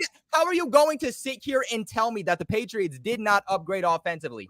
They did because they were trash last year. They have to upgrade. Exactly. There's no going backwards. But just because you upgraded doesn't mean you're going anywhere.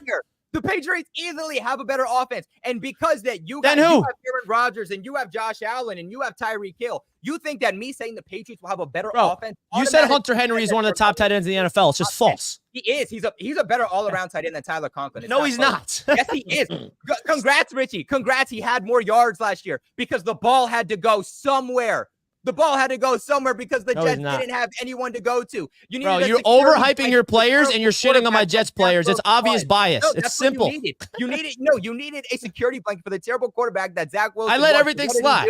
He threw the ball up to the only guy that was able to catch a pass in traffic in front of 3 defenders. That's a bad thing. You said this before. So we're gonna take Tyler Conklin mossing 3 defenders as a negative. That's what we're doing. We're taking Tyler Conklin mossing people down the seam, which is what he did, as a negative. What? Tyler Conklin mossing people, which is what he does. That's a bad thing. 0 drop rate. I can keep going. So what? You attack my tight end room, and then you have the nerve to say Hunter Henry's a top tight end. I'm not letting that slide. Anybody except for your own biased fan base, who you would rather have as a tight end, anyone is going to tell you Hunter Henry. Colby, you're basically saying that the Patriots are a better team than the Miami Dolphins. Saying what? You're basically telling me that the Patriots are a better team than the Dolphins. First off, I do want to step in real fast, folks. I do want to step in real fast. And first off, we all know that Dalton Kincaid's the best tight end in this division. But number 2, all right, listen, quite a few of you are watching right now. 793 of you are watching this episode right now as Colby and TD were ripping each other's throats out. Folks, I'm not saying that you need to smash that like button, but say that you don't. Studies show that your wiener shrinks 1 inch every hour, that you don't. All right, so with that information, do what you please with it. But just thought I would let everyone know. Thanks for the reminder, Dan. You're welcome. All right, can we put the schedule back up and I can just finish my analysis on the Patriots? If that's what you want to call it. Hey, it is what it is. I see y'all going 0-13 until the bye. And then y'all regroup, and then you finally get a win versus the Cardinals. And you might pull off a win versus the Chargers. And if Buffalo rests their starters, you'll get your 3rd win. If they don't rest their starters, y'all going 2-15, bro. When I look at this schedule, I don't see y'all beating the Bengals, the Seattle, the Jets in either game. And this is all assuming everybody stay healthy. San Francisco, the Dolphins, the Houston Texans. You're not beating the Jags. You're in the close game that you said that they were going to lose. A game that which is true. But again, there's a lot of games that you said that y'all were going to win. You're not winning. Like Tennessee, that's one that you might have a chance to win, but you probably won't pull it off because it's on the road. Go either way. The Chicago Bears not winning, they loaded with weapons. The Rams not going to happen. Dolphins again not going to happen. The Colts, you may have a shot depending if Anthony Richardson can stay healthy, but I like what the Colts are doing better than the Patriots. It's Arizona Cardinals and the Chargers, and you got to hope Buffalo is resting their starters, but either way, 3 wins is good enough for you to get Shedeur Sanders. Thank you for saying the majority of what I literally just said in my It's not the majority. I came up with 2 in a possible, and you all the way up at 7. Somehow you think the Patriots are going to be worse than they were last year. That's crazy. You're all no, because I'll meet in the middle. I don't got 2 wins. I don't got 7 for the Patriots. I got like 6. I got 6 wins. That's fine. That's what I originally had them going with too. The Patriots. I think they're going to be pesky. I think they're going to beat teams they're not supposed to beat. I think that there's going to be a couple games where they go in as the heavy underdogs and they get the W. That's just the Patriots way. They're entering the first year of a rebuild. That's what you want to see from a Patriots team that is super young, a first-year head coach, rookie quarterback. Can you go out there and pull off some upsets? Can you be competitive in games like there were last year? Can you establish an identity? I mean, I don't know what those 6 games are going to be, but no, Richie, no. I can pick random ones. That's just throwing it out there. That's just 6. Give me the 6. All right. I mean, let's see. 6 wins. See, which one? But even if it's just you're giving them 6 because you say they'll win a game they're not supposed to. No, tell me which games you feel that they will win, though, Richie. How many of them are on here that you actually feel they will win? I think it's a 5 to 6 win. It's a 5 or 6 win thing. Just give me the 5 or 6 that you feel they will win. Okay, I think they can get Seattle. They're vulnerable. I think they can get, Jacksonville in London. The London games are always a little questionable. Jacksonville. I think they can get Tennessee. I think that the Colts and the Cardinals as well. And the Bears are iffy because the Bears are such a wild card. You just don't know. You just don't know who they're going to be. So those are the 6. I think they can get. Okay. That's my thoughts. All right. I get it. But you didn't say the Dolphins, right? No. Okay. All right. Let's get some super chats, and then we'll get into the Jet schedule. James Cook graphic tee. Will, did you buy that? That's awesome if you did. Thank you, Will. That's what I'm saying, man. Listen, We have a great collection of graphic tees up in the store. Still working on another Patriots design as well. Did you even work on the first one? We have a Tom Brady one. That's it. Do you really? Man, you didn't tell me it was up yet. Yeah. Yeah, we'll send you one. Will, thanks for making this graphic to, fantasize about what never will ever happen, but I like it. I like the effort. Keon Coleman mossing sauce. Dude. If that happens, that's going to be the craziest manifestation. Oh, my God. With one hand, it's like the same exact thing. Lisselle says, why did Colby sound like a sassy motivator? His name's Colby, first of all, Lisselle. Sassy. Diehard Pats fan, Colby, stand firm. We know we're rebuilding and the schedule is rough, but we will shock some of these teams. because they dumb enough to doubt us Pats. It's just black. Like, it genuinely hurts my head that people. I'd love to think see this from a Patriots fan, though. Than last year, like it's genuinely blasphemy. Shout out to the diehard Pats fan. It makes me worry about the future of society if people really think the Patriots are going to be worse than they were last year. Richie Fresh with the $5. Best part of the show is TD and Richie laughing so hard thinking they got their Super Bowl winning team. The delusion is real. Also, history matters, TD. You're muted, TD. TD, you're muted. Can you hear me? Yeah. Oh, man. TD and Richie, Super Bowl winning teams. The delusion is real. Also, history matters, TD. Yeah, history matters. Well, Richie, I mean, you don't want to bring up history as a Bills fan, do you? I mean, you brought it up, Richie. I didn't bring it up. I know. That's part of the show. TD and Richie laughing so hard thinking they got a Super Bowl winning team. The delusion is real. So I didn't say we had a Super Bowl winning team. Did you just hear my record prediction? Yeah, he said 8-9, which is even more interesting. Yeah, Izzy, I have the Fins sweeping New England, but New England beats Arizona. I can see that. Yeah, I said they were going to beat Arizona. Real talk. Colby needs a Xanny bar. What the fuck's a Xanny bar? Xanax. Like a Xanny bar? What? Xanax. It's a drug. Xanny bar. Is that what the kids are calling it these days? Xanny bars. Future. So Super Fish. How can Colby claim anything if nobody knows who the Patriots will be? This is wishful thinking at its finest. Fast talking. Respectfully, it goes the same exact way then, Superfish. You trying to say the Patriots are going to win 3 games is the exact same thing that I can come back and say to you then. So then realistically, nobody should be running their mouths. If that's what you want to say. Super Bowl. Dennis chilling watching the peasants fight over who wins their matchups. Hee hee. It's great to be the king.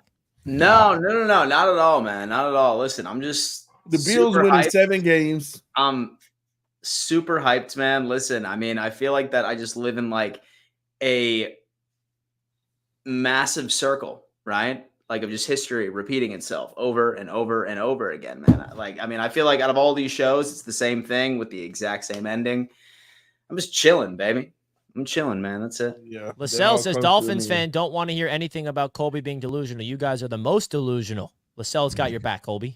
He's just saying facts. He's not even having my back. He's saying facts. Also, 1 + 1 is 2. In case you didn't know, guys. But according to TD, 1 + 1 is probably like 6. So it depends. It depends. Yep. Here we go. Here we go. Thank you, LaSalle. Look at the soup. Look at the picture. TD, we look kind of cute. I ain't even gonna hold you. We look kind of cute. TD looks like he's 8 years old, and Colby looks like he's 49. No. 40 and 90 at the same time.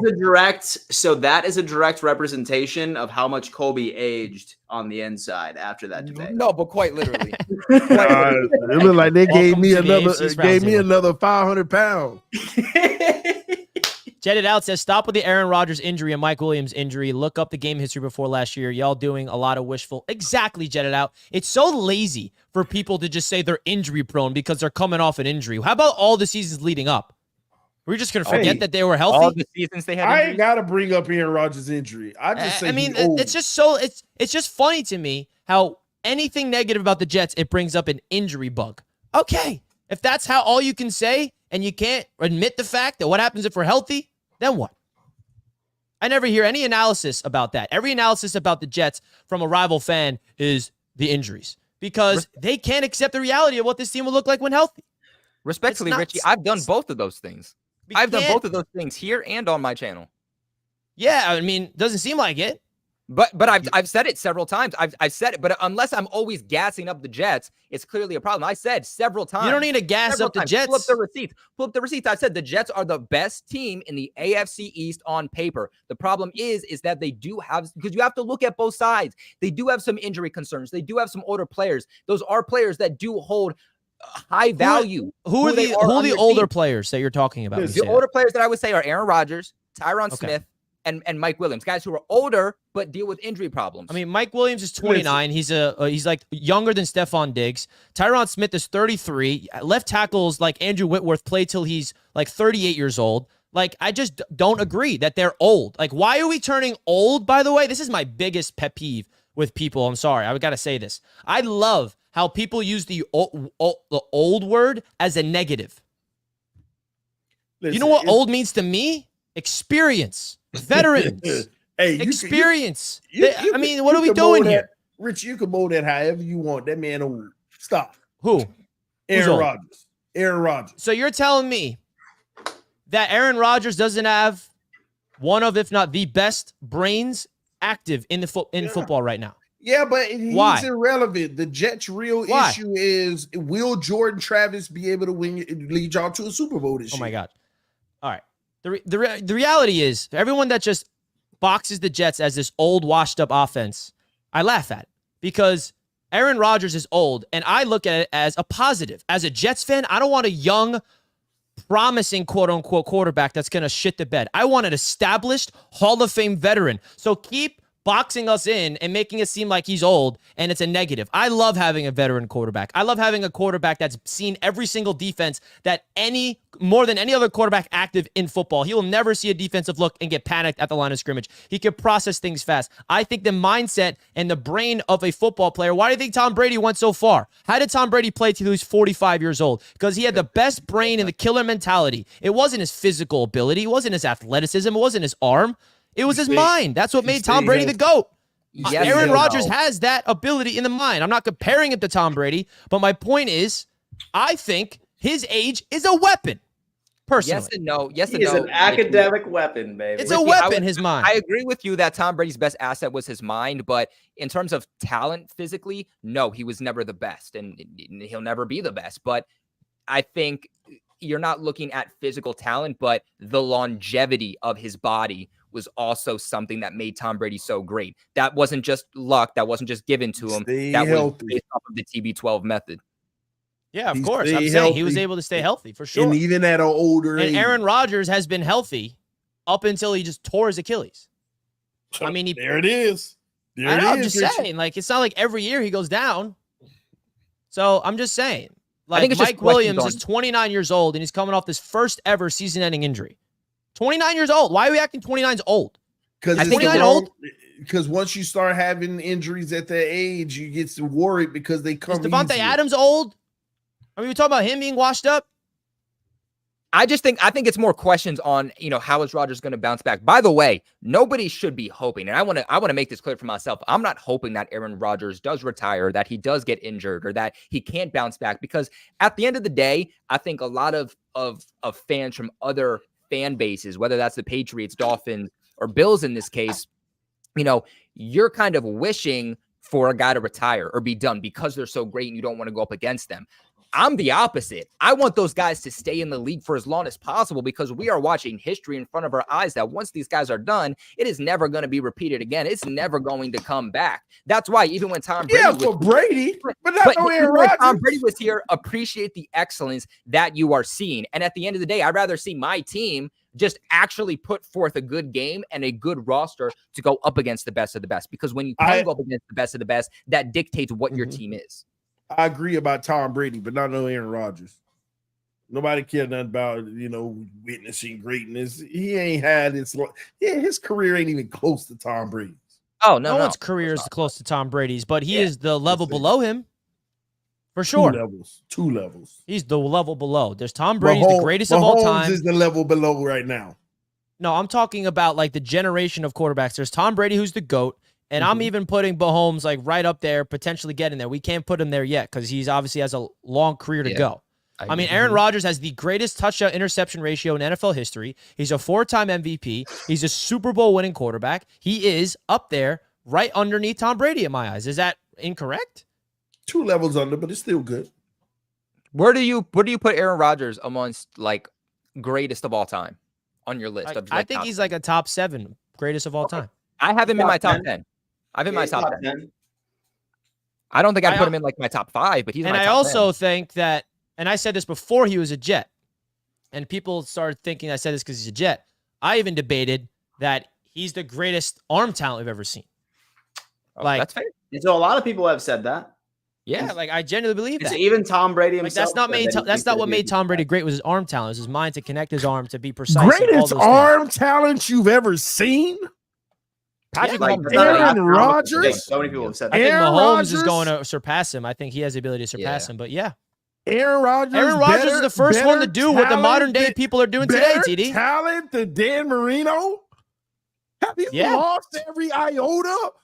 Are you kidding me, Richie?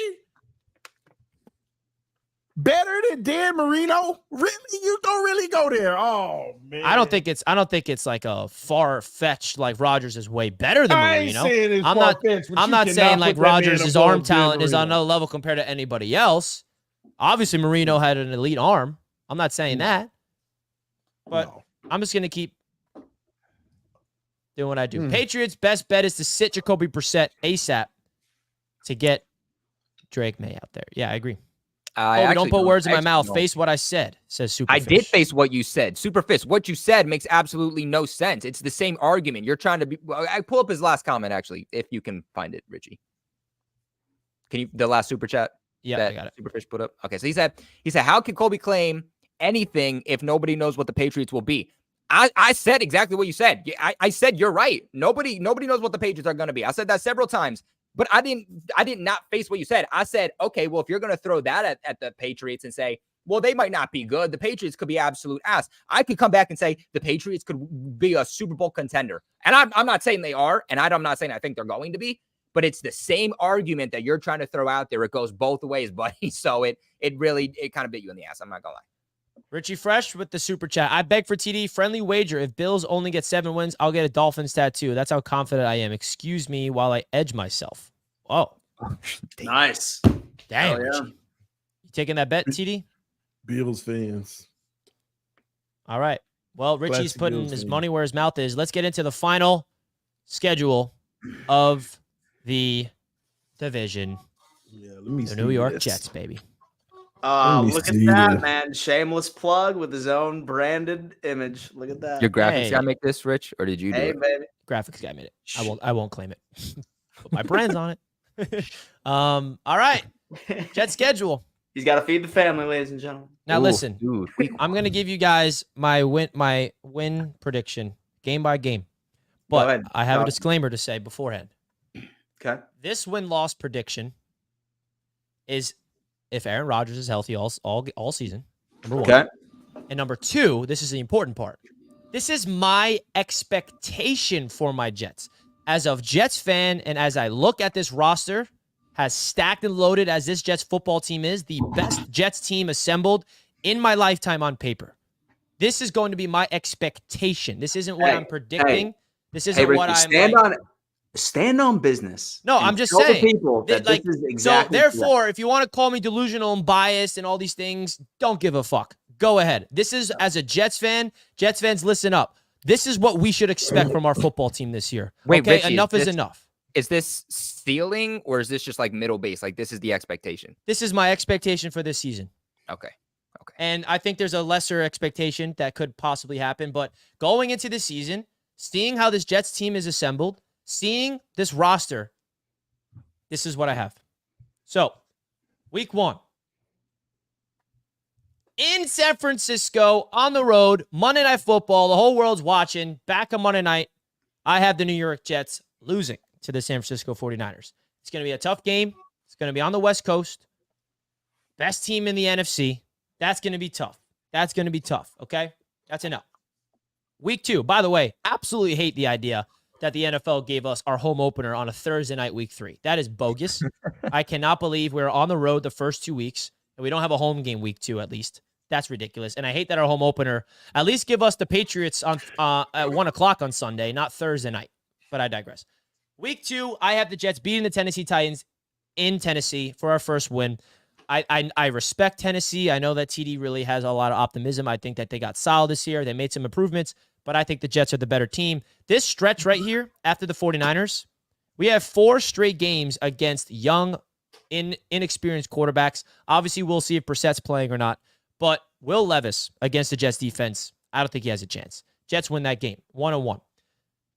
Home opener against the New England Patriots. I have the Jets winning this game. We are going to establish an identity. The Gerard Mayo era is here. Bill Belichick era is behind us. It's a new era for the Patriots. It's time for the Jets to take care of business against this Patriots team. We beat them in a meaningless game at the end of the season last year that didn't have any meaning besides anything else but the Jets just getting that monkey off our back. Like, oh my God, the streak is over, because it was 14 games. Like that, if that carried into the season, we'd be talking about it still. It'd be in our heads still as Jets fans.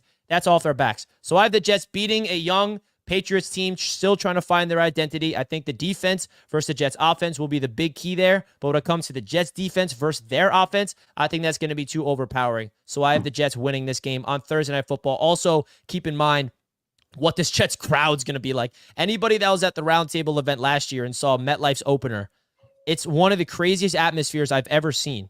And that is going to be a tough environment for the young Patriots to come into MetLife Stadium. It's not a Sunday game.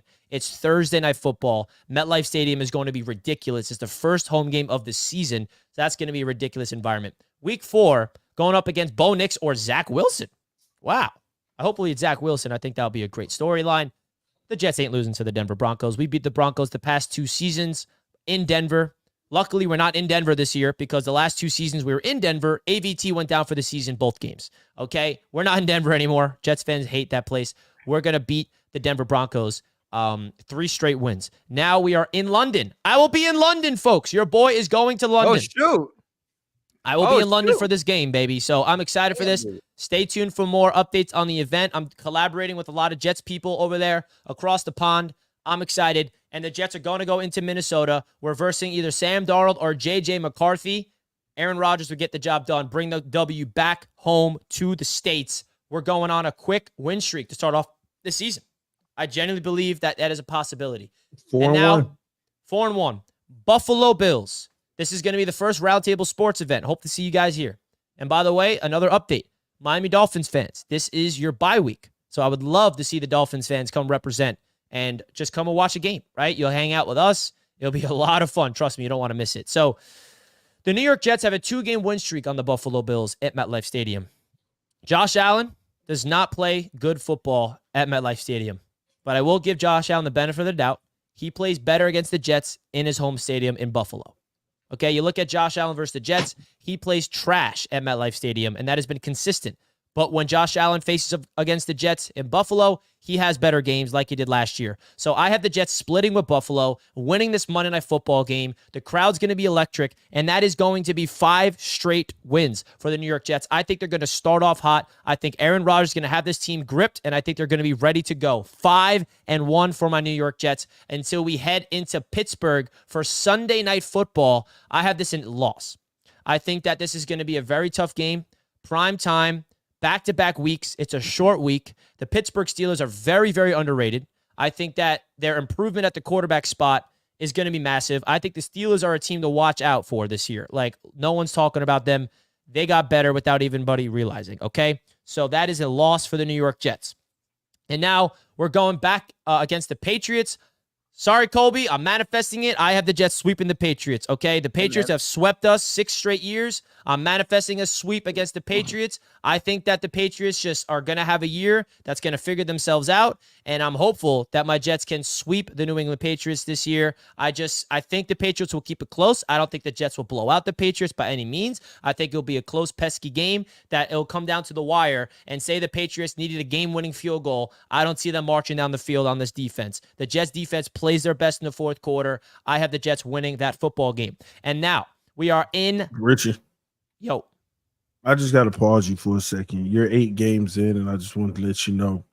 I agree with every single one of them so far. 6-2 in the first 8. 6-2. First 8. TD agrees. I actually do. Every single one of them the same as I got. Yeah. Keep clowning away in the chat, though. It's working for your mental. I promise you that. Now, it's about to get brutal, though. Oh, I know. Week 9 against the Houston Texans. This is Halloween. Thursday Night Football. You guys know I had this game circled on the calendar before it came out. You guys know it. We blew out this team last year. 4 days later. It's 4 days later. Coming home from back-to-back road games. It's going to be a tough game. It's going to be tough, but this is the statement game to let the league know. Because what did the New York Jets team prove last year? What the New York Jets proved last year is that we make great quarterbacks look bad. Like shit. And that is a fact. It is if a fact. You think I'm making it up, go back and watch the tape. Okay? Because the Jets made CJ Stroud look like he doesn't belong in the NFL that game. Now, it's one game. Do I expect CJ Stroud to do that again? No. He's going to be better. But you know what else got better? This Jets team. Zach Wilson lit up that defense and won Player of the Week. Aaron Rodgers will do the same thing. That's a W. Now we're in So week 10. pause for a second too. So I do see a Chiefs fan in here too, like with like skull emojis. And I will let you know that the Jets defense held Pat Mahomes to his lowest QBR. 3 interceptions. Should have won that game, but the refs gifted you it. But that's another conversation. Yep. Week 10 in Arizona. This is going to be a fun game. I think that the Cardinals are another team that's a wild card. We don't know what Kyler Murray is going to be like. We're at a full season. I don't really see the Cardinals making any noise in the NFC, but you don't know. I have the Jets expecting them to win this game in Arizona. And then we're home against Indianapolis on Sunday Night Football. I'm sorry. That's a wild card team for me. The Colts have Anthony Richardson. Okay, we don't know who he is. He had a little fizzle of great play. He looked good, and then he got hurt. Gardner Minshew plugs in there. They almost won the division. They made some moves in this offseason. I got to give Colts the credit here, but on Sunday Night Football, heading into the bye week at MetLife Stadium, I'm sorry, Anthony Richardson is not coming to MetLife Stadium and beating Aaron Rodgers with the way that this Jets defense has been humming all season long. That is a W. Now we're entering the bye week, okay? The bye week. You win the bye week. The bye week analysis, here we go. I'm just kidding. Now, we're going into week 13 at home against Seattle. I have the Jets beating the Seattle Seahawks. I expect them. Seattle's coming to the East Coast. They got to play in MetLife Stadium. They got to travel to us. Geno Smith and the boys. I don't think their defense is going to stop a nosebleed against us. I think this is an offensive barrage for the Jets offense. I think that the offense is starting to click midway through the season. This is where the offense takes flight. Week 14 against the Miami Dolphins. I have the Jets losing this game to the Miami Dolphins in week 14 against the Miami Dolphins. So that snaps a 5-game winning streak, and the Jets lose to the Miami Dolphins here. Listen, man, I think that going into Miami, it's going to be tough. It's going to be hot. It's a 1 o'clock game. The sun's going to lose it for us. I'm just kidding. So that's going to be a loss. And then we are back-to-back games in Florida. We're in Jacksonville. I have the Jets beating the Jacksonville Jaguars. Trevor Lawrence and the Jaguars, I actually have winning the AFC South. I know it's a hot take, but I have the Jets beating the Jaguars. And then last but not least, we're home against the Rams. I have the Jets losing against the Los Angeles Rams at home. I think the Rams are one of the most underrated teams in the NFC. I think they're even a dark horse to win their division. I know that the 49ers have something to say about it, but the Rams are low-key coming. And then Buffalo. We're in Buffalo, week 17. It's going to be cold. It's going to be rainy. It's going to be snowy. I have the Jets losing this game, splitting with Buffalo. We beat them at home on Monday night. I don't see the Jets sweeping Buffalo. And then last but not least, week 18, I have the Jets winning this game, splitting with the Miami Dolphins as we lost to them in week 14. They're home. The New York Jets are home. We beat the Miami Dolphins, and we finished the season with a 12-5 record. That's my expectation for my Jets. Wow. 12-5. What's your floor, Richie? I just out of curiosity. You might not have thought 10. about this. What's your floor? Your floor's 10? Because the win total is 9.5. We got to hit the over. Yeah. That's all you're worried about. see, I'll tell you what. I think that was probably a super honest analysis. Oh, man. Yeah. No, man. I mean, like this is best case So scenario. I'm looking Rodgers through is the healthy. schedule, and so maybe it's just the Bills fan in me, but like I do know that like there's always a game for the Bills where like we lose a game that we have no business losing. It's hard for me to put that on the Jets because we haven't seen them with a fully healthy like Aaron Rodgers, right? Yeah. But I think 12-5 or 11-6 makes a lot of sense, to be honest with you. I got the Jets going 10-7. It's 3 games on here that Richie has them winning, but I think they lose 2 of them. Between the Houston Texans, the Seattle Seahawks, and the Jacksonville Jaguars. Those three games right there, I got the Jets losing 2 of them. I'm gonna be honest y'all with are you. really high on the Seattle Seahawks with a rookie head coach. Yeah, I think they keep dog defensively. I think they did some stuff defensively in free agency too, and in the draft. They made some really nice moves. But my big thing here, the game that the Jets need to worry about more than anything, now if they win this game, it's a great look. Luckily for them, it's at home. But you got that divisional bout on Sunday, week 8 versus the Patriots, which is going to be a dog fight, which I agree you'll win, but the Patriots going to give you the business. 4 days later, you got to play Houston. 4 days later, you got to play Houston. And like I said, these 4-day later trips, these 4-day later situations are not favorable. These quick turnaround Thursday games against good opponents. And the Houston Texans, they are a good opponent. Now, I wonder if they have to come off of a game right away. So I need to look at their schedule to see. But that's going to be the dangerous game right there at home, the Houston Texans. Seattle, yeah, I really do have more respect for them. I watched a few games from them last year too, and they did get better this offseason, but they fight. They fight in all those games. One of the most memorable games was when I watched them play the Cowboys. I watched them play the Cowboys, and that game went down to the wire. It was like a really tough-fought game. They didn't get anything easy, but they were literally taking stuff. But the game that's curious to me is that Jaguar game, though, Richie. You know, I don't know what it is about it, but it's like one of those weird ones where y'all a better team than me. You should win, but it's late in the season on the road. You know, and Jacksonville obviously at that point should still be fighting to try to win the division. So between those 3 games, I really truly believe that's going to make or break your season. Those 3 games right there. Everything else I'm in total agreement with. You know, I think that people will sleep on that Pittsburgh game, but I see that as a L in this primetime game. I really do see that as a L, not because they're just this better team, but based off of the matchup, you know, they're going to play defense. They're going to match y'all in that regards. It's going to be a slugfest, but they're really shifty, and they can, at home, they can sneak that one out. It's just what they do, especially on their primetime games. But another one to worry about, which I still have you winning, but that Minnesota game, that could be tricky going across into London. That game can be real sneaky, where you know how that one game that you shouldn't lose, but that was the one in the season that you did lose. That would be the one, the Minnesota game in London. So I got y'all winning more games than anybody in this division when I look at the schedule at 10 wins. Like I said, I got the Dolphins 8-9, and I got the Bills 7-10, and I got the Patriots drafting Shador. It's just what it comes up to. So makes no well, I appreciate the analysis. Richie. So look, I think honestly, this is the first time I'm looking at the Jet schedule. I've been so busy all day. I honestly didn't know your schedule until this moment right here. I do think that you are going to split with the Bills. I think you're going to split with the Dolphins. I'm going to stand my ground until I'm proven wrong that I think the Patriots will win one of these games. And, you know, like I said, I do think it's week 3. You're still trying to figure out what the Patriots are, how to exactly game plan against them. They do play well in MetLife, but, you know, you did make a good point about, you know, that's opening night for you guys, but, you know, that's also a short week for you guys. You got 4 days. That is a real quick turnover on a prime time game to be able to switch things around. That's why I'm still gonna say the Patriots win that game. Obviously the 49ers, they might arguably be the best team on paper in the entire National Football League. If not, they're easily top 3. So that's obviously got to be an L. I actually think you're going to beat the Steelers. I definitely see where you're coming from, but I actually think you guys will beat the Steelers.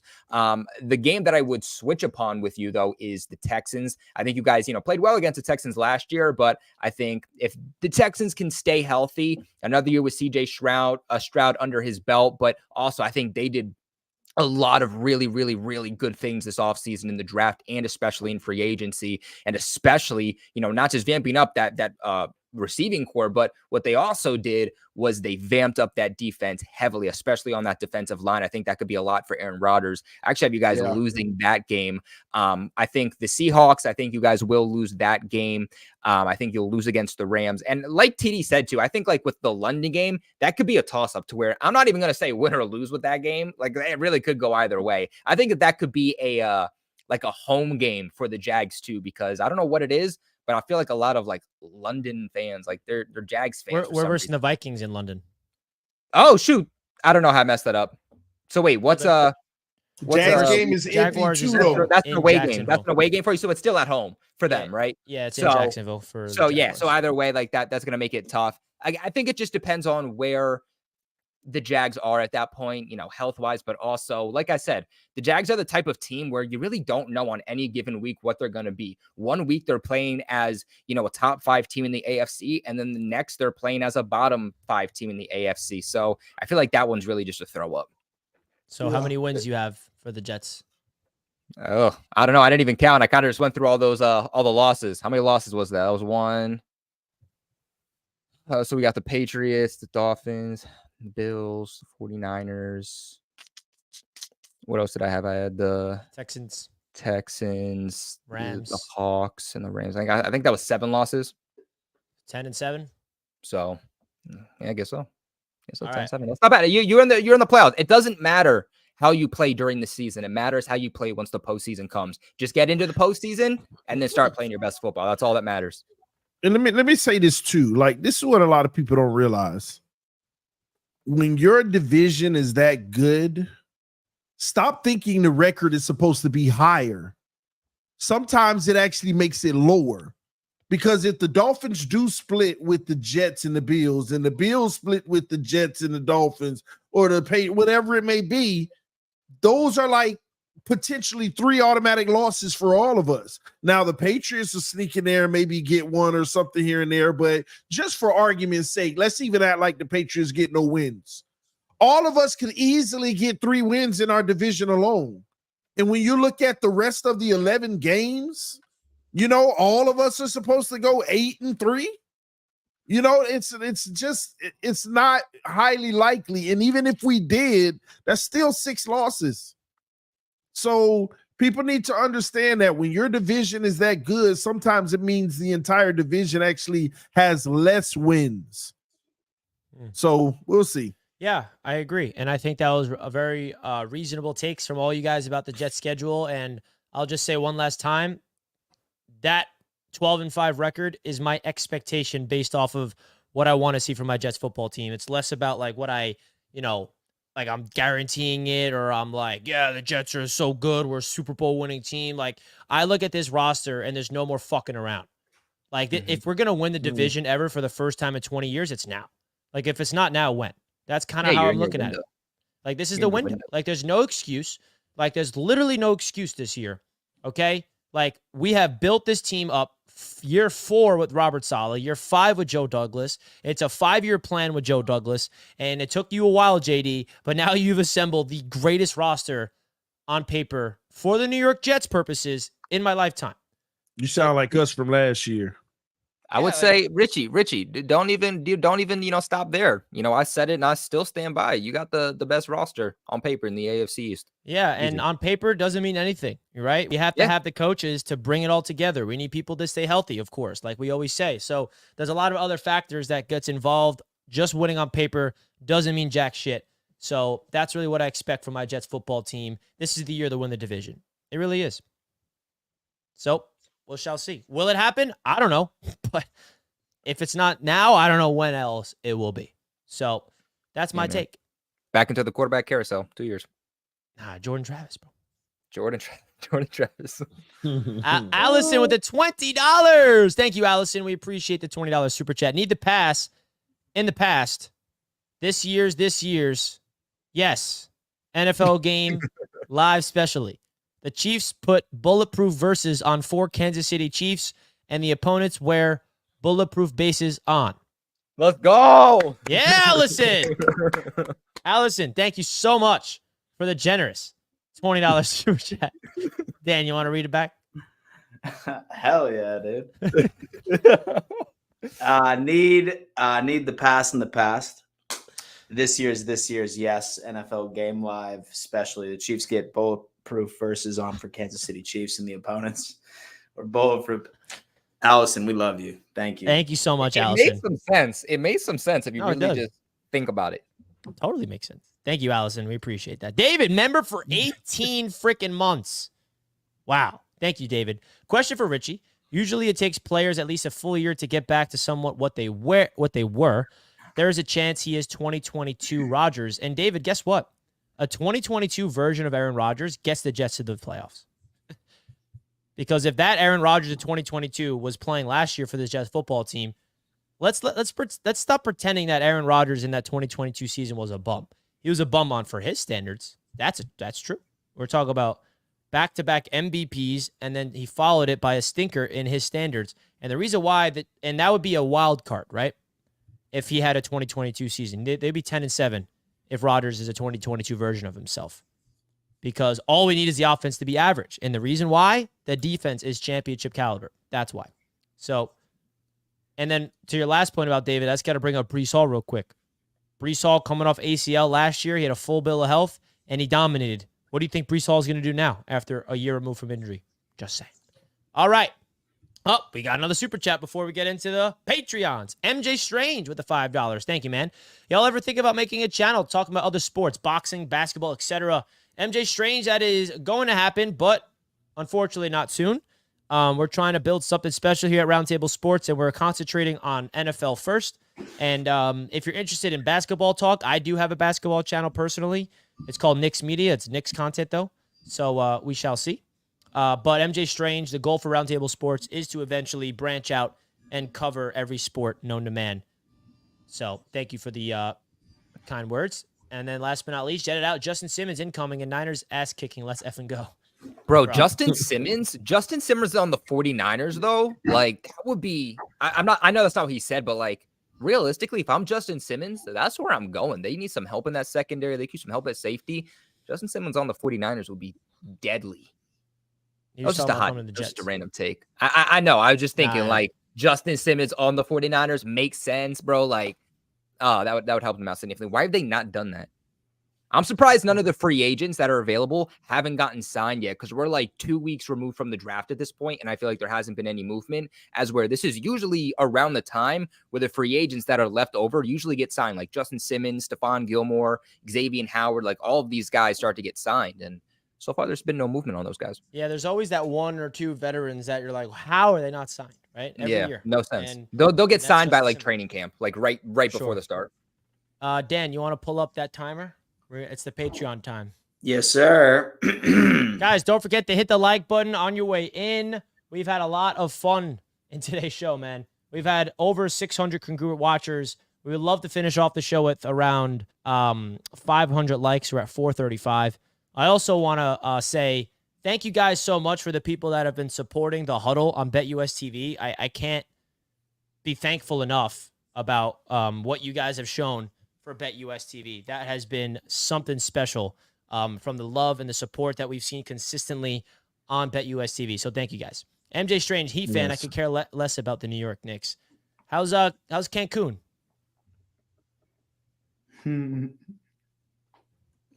Yeah. How's Cancun, MJ?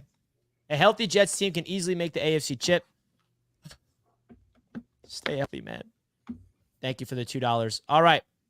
Let's get into our first caller. Andy, where the wings at? I mean, you're not Andy. You're where the wings at. Andy, you making me hungry, dog. I ain't eat anything. See, where them wings at? Listen, man. Dan told me to hold off a little bit. Dodging the bet. No. We gonna do it, man. We gonna do it. we gotta do that though. He's right. TD, your predictions are nonsense. Bro, they nonsense because you don't like them.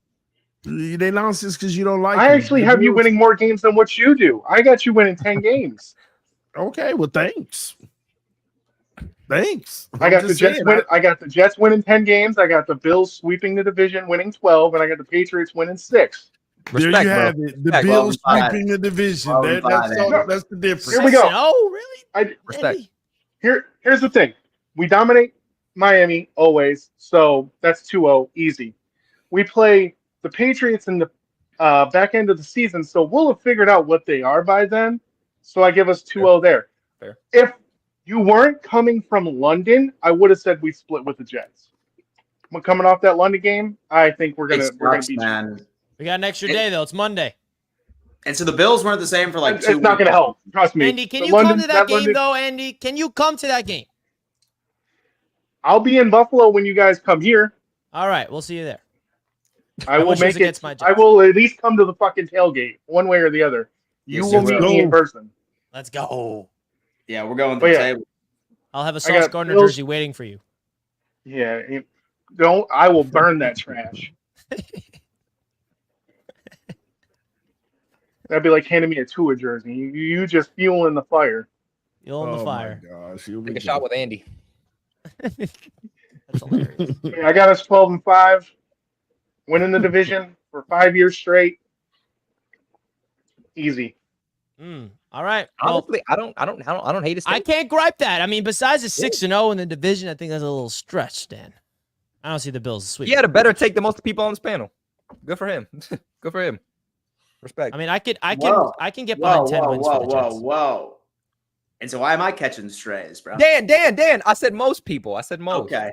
All right. That was a shot at me bro. and TD, Dan. Yeah, all right. There you go. Yeah, I know. mean, I feel like I'm a pretty likable guy. You know. All right, we got LaSalle next. Hey guys, I just want to say something about the Patriots because I honestly, you guys really dimmed down on the Patriots. I actually think they could be the Houston Texans this year. I love you, LaSalle. Man, I love you. They honestly could be. Oh, come on, LaSalle. The Houston Texans, they're winning the AFC East? I'm not saying they're winning the AFC East. I'm saying yeah, you are. You just called them the Texans. No. I mean, what I mean by the Houston Texans, I mean surprise. That means Drake May is CJ Stroud level, and they're winning the division. That's who the Texans were last year. I say that they'll surprise us. Because here's the thing about the Patriots. I don't think a lot of people understand. The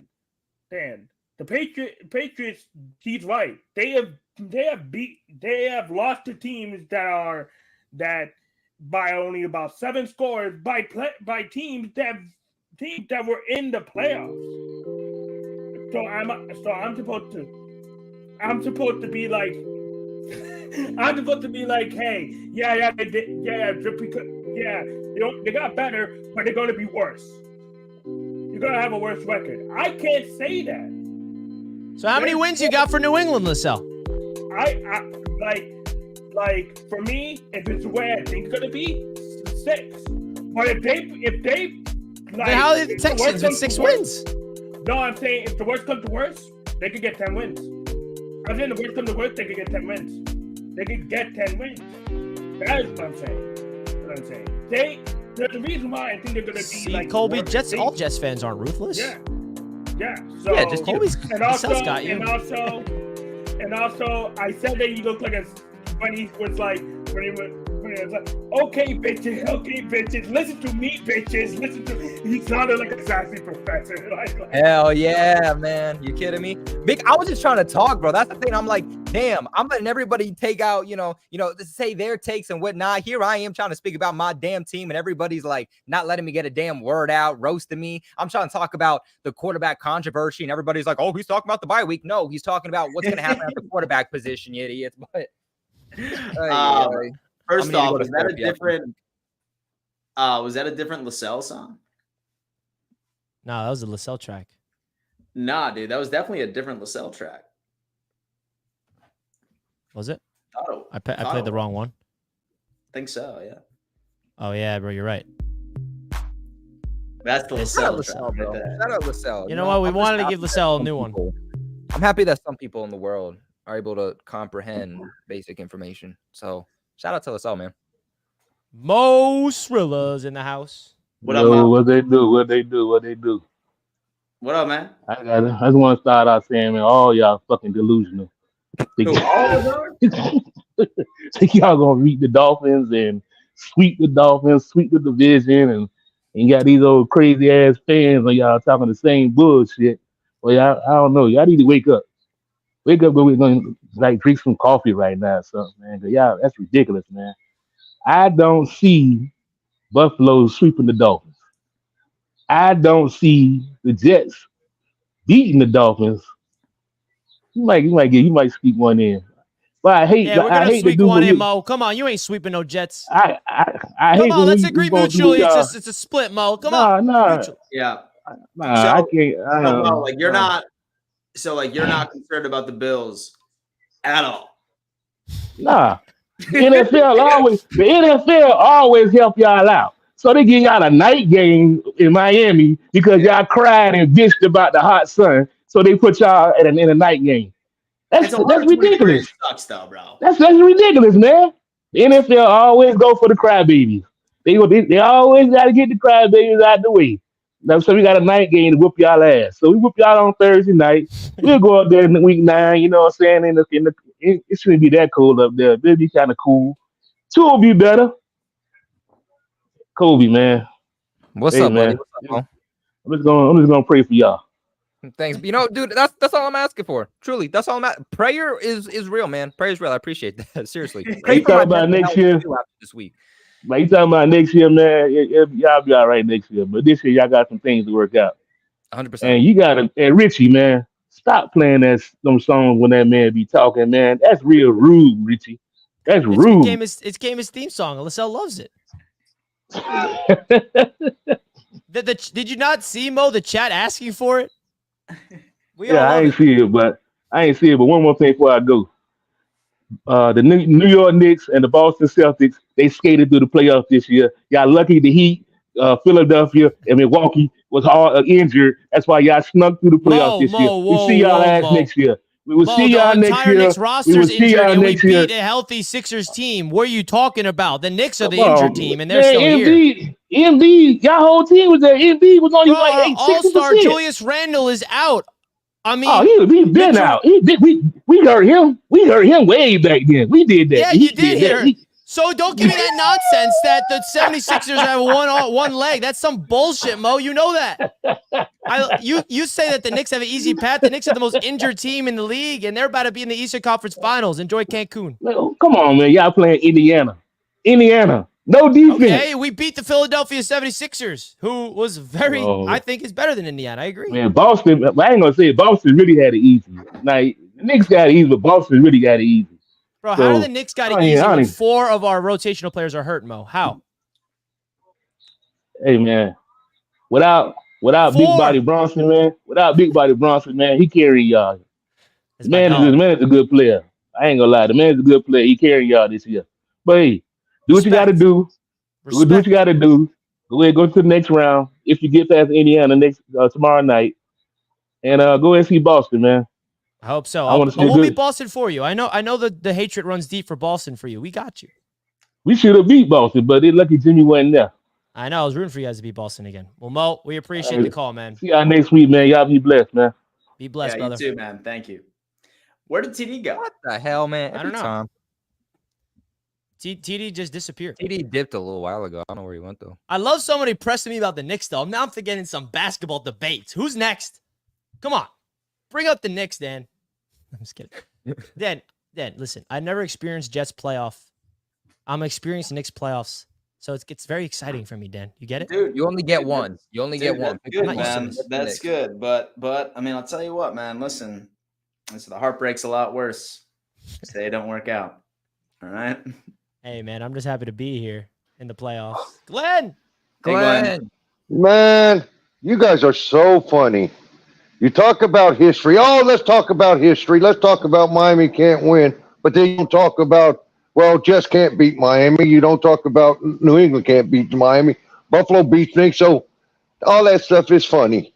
But hey, and you do know that the last time Aaron played a good game was 850, like 5 days ago. When he beat Tua in I Miami? had 2 kids. I had 2 grandkids born since then. Was that when he beat Tua in Miami? Is that game, Glenn? What? Was it that game? When Aaron Rodgers went into Miami and beat you on Christmas? No. He didn't even play good in that game. Still won. He ain't played good since December 12th, 2021 or something. He had that beautiful dime on the left sideline, 40-yard bomb to Allen Lazard. I remember that play. He did not play. He even missed the playoffs that next year. But hey, Dan, I do want to get on you. Stop telling people that winning is not a quarterback stat, please. Why? Go to NFL.com and you can see that Brady's won 251 games. He won 35 playoff games. You can find out that Mahomes is at 35, and you could even find out that Josh Allen is 63-31. But I cannot find out what Von Miller's record is. I do not. You will not tell me what Von Miller's record is, but he will tell me what every quarterback's record is. So stop telling these people that winning is not a quarterback stat. I know that Brady's won 251 games because the NFL.com tells me that. But like with that logic, though, so would you credit the win to Aaron Rodgers for Week 1 last year? Yep. Yep. That's a Zach Wilson dub. Yep, he started. He got a start, but he still won. He got false hope. But you know what? You cannot keep saying that. Stop saying that, because you can go on NFL.com and see what the quarterback's done, but you can't find out what any other player has record is. Touche, Glenn. Touche, man. He's got a point. I mean, you can't go and see Von Miller's win total. So here's my thing, right? Stats for the most part are like mathematically absolute, right? So like attempts, it's mathematically absolute. Completions, mathematically absolute. Same thing with the completion rate, right? There's so many like outside factors that aren't mathematically absolute that go into a QB win. So that's why I don't really see it as a QB win. You can make an argument if it's like a game-winning drive, and like truly a game-winning drive, then yeah, I can see that argument, but I don't know. That's me. That's my thought. We'll agree to disagree. Allison with another one. Colby, you want to read this one this time? I can sure as heck try. My brain still hurts after the argument I had to go with, but sorry, guys. Okay, so welcome to the AFC's Roundtable. I think all teams should be wearing bulletproof jackets underneath their clothes because of last year. That way they don't get hurt because of the parade last year. I think talking about the Chiefs incident after the Super Bowl, Super Bowl win, that everybody should wear bulletproof jackets. Thank you, Allison. I appreciate the donation. I also love the profile picture. Very interesting. Thank you very much, Allison. Dubs. Lisselle, I also want to ask what you think of the Austin Rivers NFL versus NBA take. Yeah, that's interesting. There's a whole debate about NBA players playing in the NFL, NFL players playing in the NBA. I personally think there's NFL players that could play in the NBA. Garrett Wilson could. He's a ball player. Sorry, Colby, but Tyler Conklin, former ball player. Come on now. There's the tight end position is usually all basketball players. Someone just, I forget who it was. There was a NFL player who said there's like, I think at least 50 like players in the NFL that could play in the NBA right now. I forget who it was though. Do you think there's any NBA players that can play in the NFL? I think I mean, with the size of some of those guys, I think that there are some NBA players. I can't name any off the top of my head, but like there's outliers. There's some guys that could come in and play like the tight end position easy. MJ Strange, $5, says Knicks haven't made it to the finals in a year with a 2 in front of it. New York Knicks equals Brunson and a bag of chips. Bro, if you are a fan of the NBA and you're seeing what the Knicks are doing and you don't respect it, that's ridiculous to me. 4 injured players.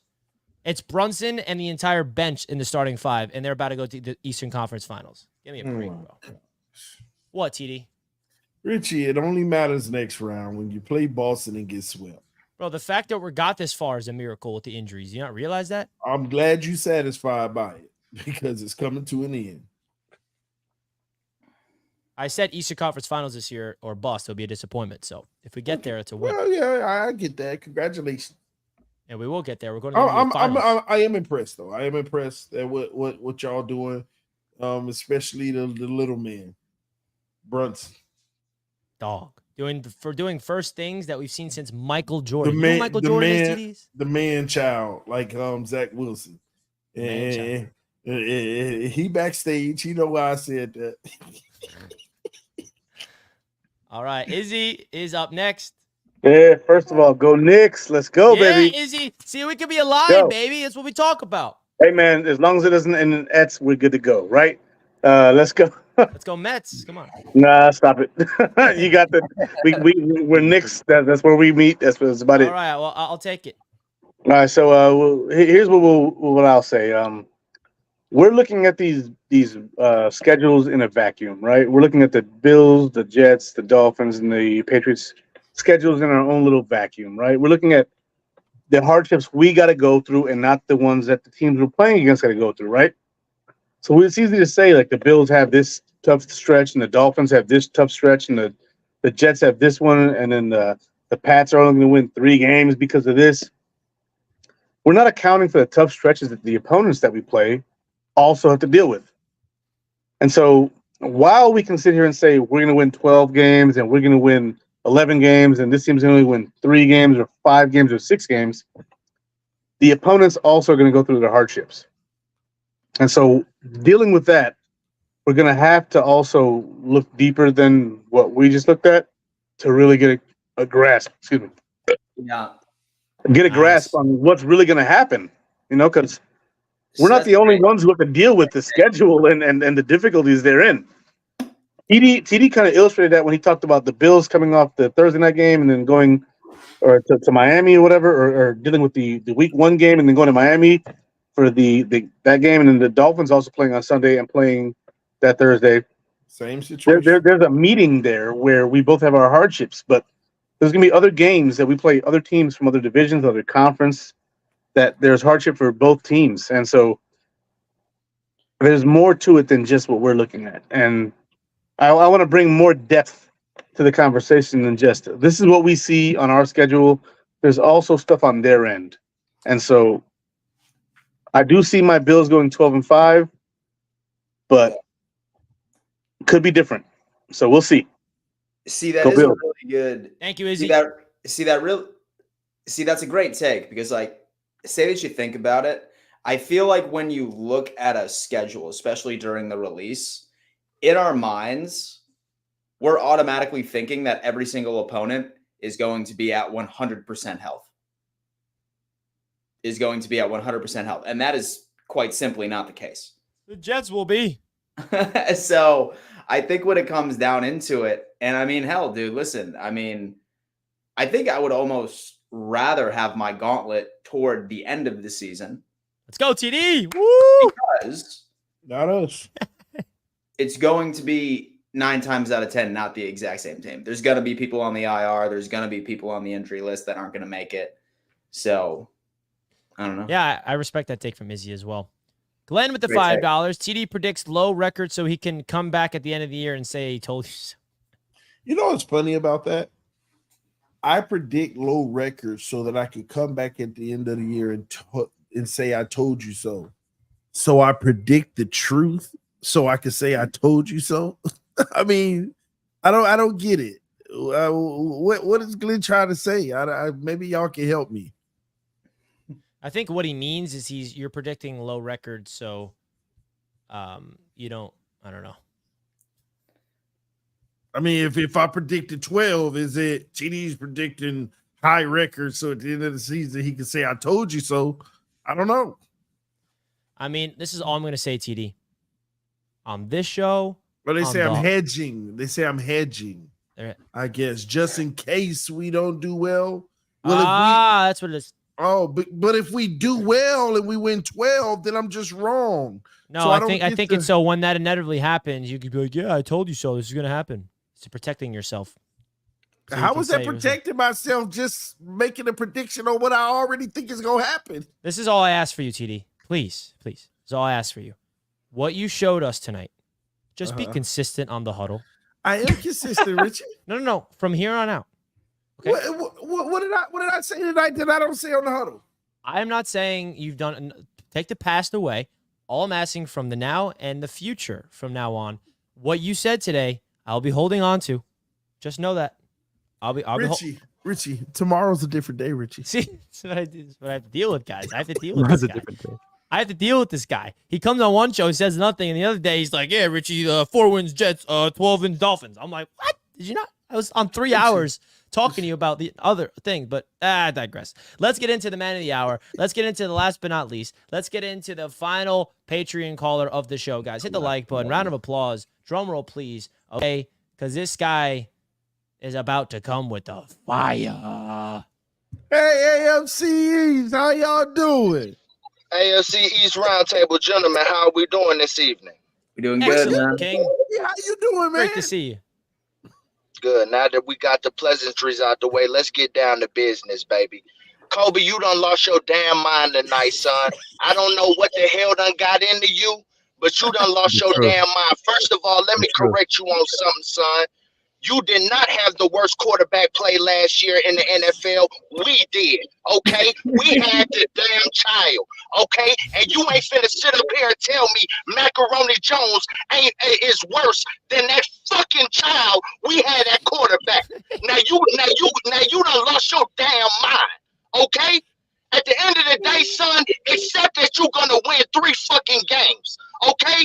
You ain't winning on the no downfall. fucking you ain't winning no damn 7 games, Kobe, with no rookie quarterback and no rookie coach. They're gonna be That worse. ain't happening, Kobe. That shit is trash, Kobe. Yeah, you worry, Your baby. You worry. I love it. I see the fear in horrible, those Kobe. guys. Horrible. I'm loving it, baby. You I done love lost it. your damn mind tonight, Give me Kobe. the fear. Talking all that bullshit. Give me the fear. Okay? Tell him, Hey, Loso. you shut your damn mouth, TD. You up here lying in the huddle, lying on this damn channel. Everybody All lying. you do is damn lie, Everybody son. lying. Yeah, that's all you do is lie. You done switched it. Now I on the saw you. huddle, I saw you in the huddle today. on the huddle, you say we're gonna win 11 games. Now you talking about we're gonna be 10-6. Because Make up your damn mind, son. the schedule came out, and I see how brutal it is now. So we got the 4th easiest schedule in the NFL this year. That don't mean nothing. The Yeah, preseason of it don't mean nothing. You're right. It don't mean nothing. We gonna beat y'all ass twice. You can best believe that. We gonna beat y'all ass twice, son. You done started with the wrong one tonight. You done started with the wrong one tonight. We How gonna you gonna beat sit here and say the y'all gonna beat us when y'all got swept last year? Shut your mouth. You got swept. You got swept. You got swept. Don't say y'all gonna beat us twice last year. You got swept. You need to shut your mouth. You don't have a right to say that to me. You ain't got no right to say that to me. Y'all lost both games. Y'all was gonna win those games and you got swept. You got swept. All you do is talk. All we do is talk. All that mouth. You got swept last year. Try to learn and tell me y'all gonna beat us twice. Don't bring that blasphemy out your mouth. Don't bring that blasphemy out your mouth. You got swept last year. You said the same thing. Get out of here. Get out of here. Get out of here. You said the same thing last year. And you was wrong. And you was wrong. And now you scared this shit because you know you're scared. You scared full of cupcakes this year. Yeah, now you scared. No, I ain't scared of nobody. I ain't scared of nobody in this damn division. I damn sure ain't that. I ain't scared of nobody in this damn division. Question. What happened last year? Last year, our quarterback got hurt. I don't want to hear that. You said the same thing last year. You got swept. Don't sit there and tell me we get swept this year. You ain't gonna ever sweep us. You ain't gonna ever sweep us in your life again. For the rest of your life. You can best believe that. You ain't sweeping us for the rest of your life. You need that common tea, son. You ain't gonna sweep us again. You better get get prepared this year. Get prepared this year. We're gonna make Chuck Robinson top level. I ain't gotta get prepared. Make it out of week 3. Make it out of week 3 alive. Make it this week 2. Buffalo gonna beat the fuck out y'all. Y'all you want to talk about Buffalo. Now you want to talk about Buffalo. Because you can't beat us. Because you can't beat us. Because y'all can't beat us. That damn secondary ain't worth a damn. Y'all ain't ready for us. Y'all ain't ready for us. Jets are fraud. Y'all ain't ready for us. I lost your mind talking about you gonna sweep us. All you do is talk about you gonna sweep us. Y'all, when the last time you swept us? Yeah, we gonna sweep y'all. Yeah, we gonna sweep y'all. When the hell y'all gonna sweep y'all? Who y'all gonna do it now? That's all you is, all mouth. Yeah, that's all you is, all talk. That's all you is. We swept you is, all talk. We swept y'all.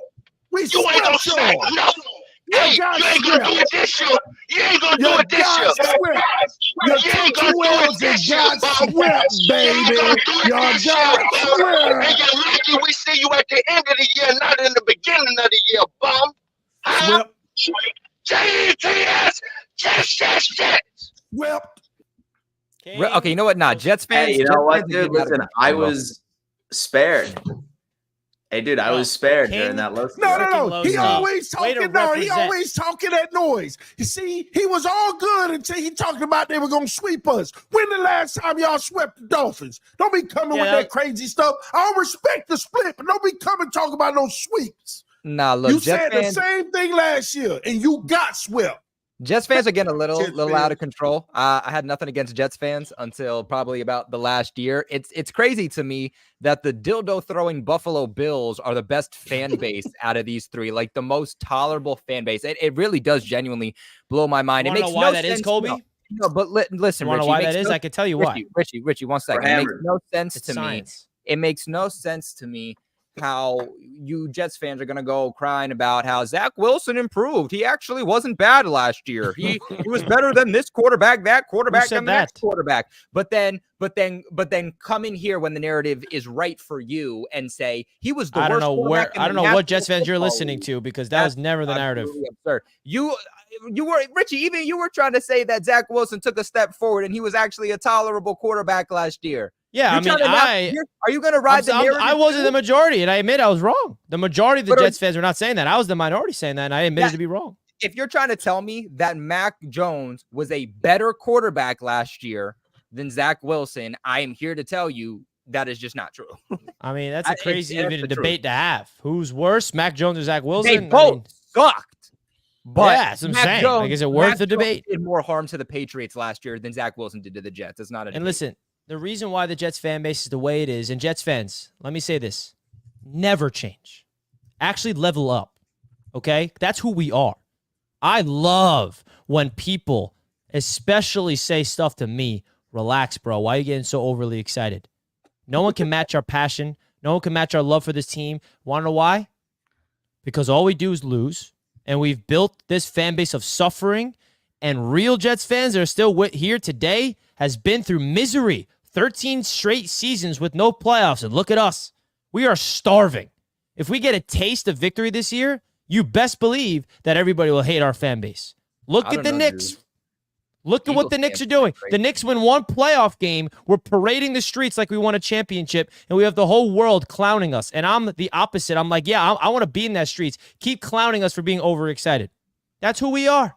That's who we are. That's New York City. That's our fan base. There's no fan base in the world like New York City fans, and that's straight up. And I understand, by the way, I understand why we're insufferable and toxic. I get it. I get it. The passion runs deep. That's what I'm saying. So shout out to Colby for saying that the Buffalo Bills are the most tolerable fan base. They live in Buffalo. No offense. I mean, come on. What's in Buffalo, Dan? The Bills. The Bills are my heart, bro. I mean, that's yeah, nice. He's like, I had to say that. That's crazy. His heart's in Buffalo, but he physically is in Florida. That's crazy. Superfish. Bills Parcells the only. I love it so much. I moved to Florida. You know. At least you have the Niagara Falls to go and visit. Bill Parcells the only tuna. Why can't folks get that right? At least New Yorkers can spell. Let's go, baby. New Yorkers ain't nothing like it. By the way, New Yorkers, it's us versus the world always. I love it. That's what makes us different. Glenn with the $5. I still don't know what TD and Lowski said. I would say they arguing like a bunch of women, but that would be an insult to women. Nah, that was gold. Wow. We couldn't hear a word what you guys were saying. Bro, And that's what made it gold. He said they was gonna sweep us this year. We will. He said the last thing. He said the same thing last year, and what happened? End of discussion. Yeah, well, suit up Aaron Rodgers would be a different story, you know. Hey, the circumstance were the circumstance. It was what it was, but he was wrong. You didn't sweep us. Yeah. When the last time y'all swept us? Bruh. All right. And listen, Bills fans, don't take to heart what I said about Buffalo. There's a reason why I say that. It's because all Bills fans do is clown the Jets for being in New Jersey. So that's my way of getting back at you. So don't take what I said about your city to heart. I say in good kindness, I love buffalo wings. I do. And I just said it as a joke. So don't take it seriously. Don't take it the wrong way. Please don't twist my words. You guys call us the New Jersey Jets. I got to take a shot at Buffalo as a city. That's how it works, right? You got to be able to take the heat if you're the one giving the heat. No? Patrick Mahomes says, yes, we get the bum division. We get Noodle Arm Tua, Superhero Choking Josh. We have the Jets, who are still somehow an NFL team. Sorry to break you the news, but you don't have our division this year. Oh, wait, I think you tried to say... No, I thought you meant you versus us. I mean, congrats, you're back-to-back champions. I mean, what do you want to say? Right? Like, Patriots are still a better dynasty, but that's all I got to say. All right. Well, this is a long stream, and it's coming to an end, Dan. It certainly is. Folks, we sincerely appreciate you riding with us for as long But it's not coming to an end, Dan. Oh. Julio saves the day. I'm a Jets fan, and I admit we're never happy, at times delusional, can't develop a quarterback, but I'm loyal regardless. It's like being with a bad girlfriend. I keep taking her back. Exactly. Which is why we're built the way that we are. That's all of us, bro. That's all. Bro, we're delusional, okay? We've done nothing but seen losing. So when we get a little sliver of hope, we will maximize that hope and talk our crap until proven otherwise. Want to know why? Because when we talk our crap and things go bad, we can handle it. Because we're New York, baby. Grimy.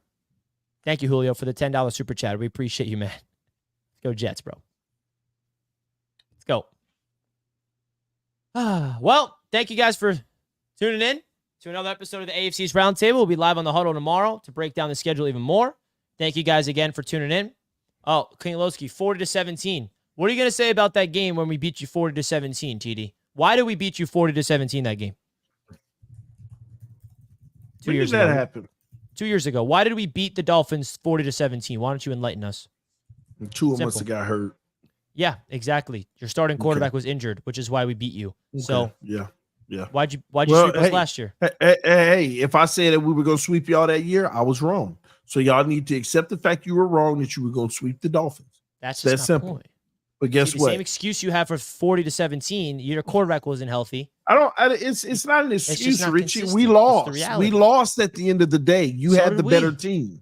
You had the better team. We're a better team than y'all now. Then why'd you predict us to have 10 wins and you 8? Because we don't have all the same opponents. Yeah, think about it, Richie. You are, come on. Tomorrow's a different day, Richie. You're already changing up, bro. I can see it. I can already see it. All right, folks, let's wrap things up. I can't handle TD anymore. I got to deal with another hour tomorrow, another hour Friday. Oh, guys, hit the like button. We're so close to 500 likes. And don't forget to use the code AFC East to buy your Mando. If you did not already, guys, we'd really appreciate it if you can simply support the brands here. Get your Mando starter pack using our code AFC East, getting $5 off. That link is at the top of the chat. We love you guys. Peace. We'll see you tomorrow on the Huddle.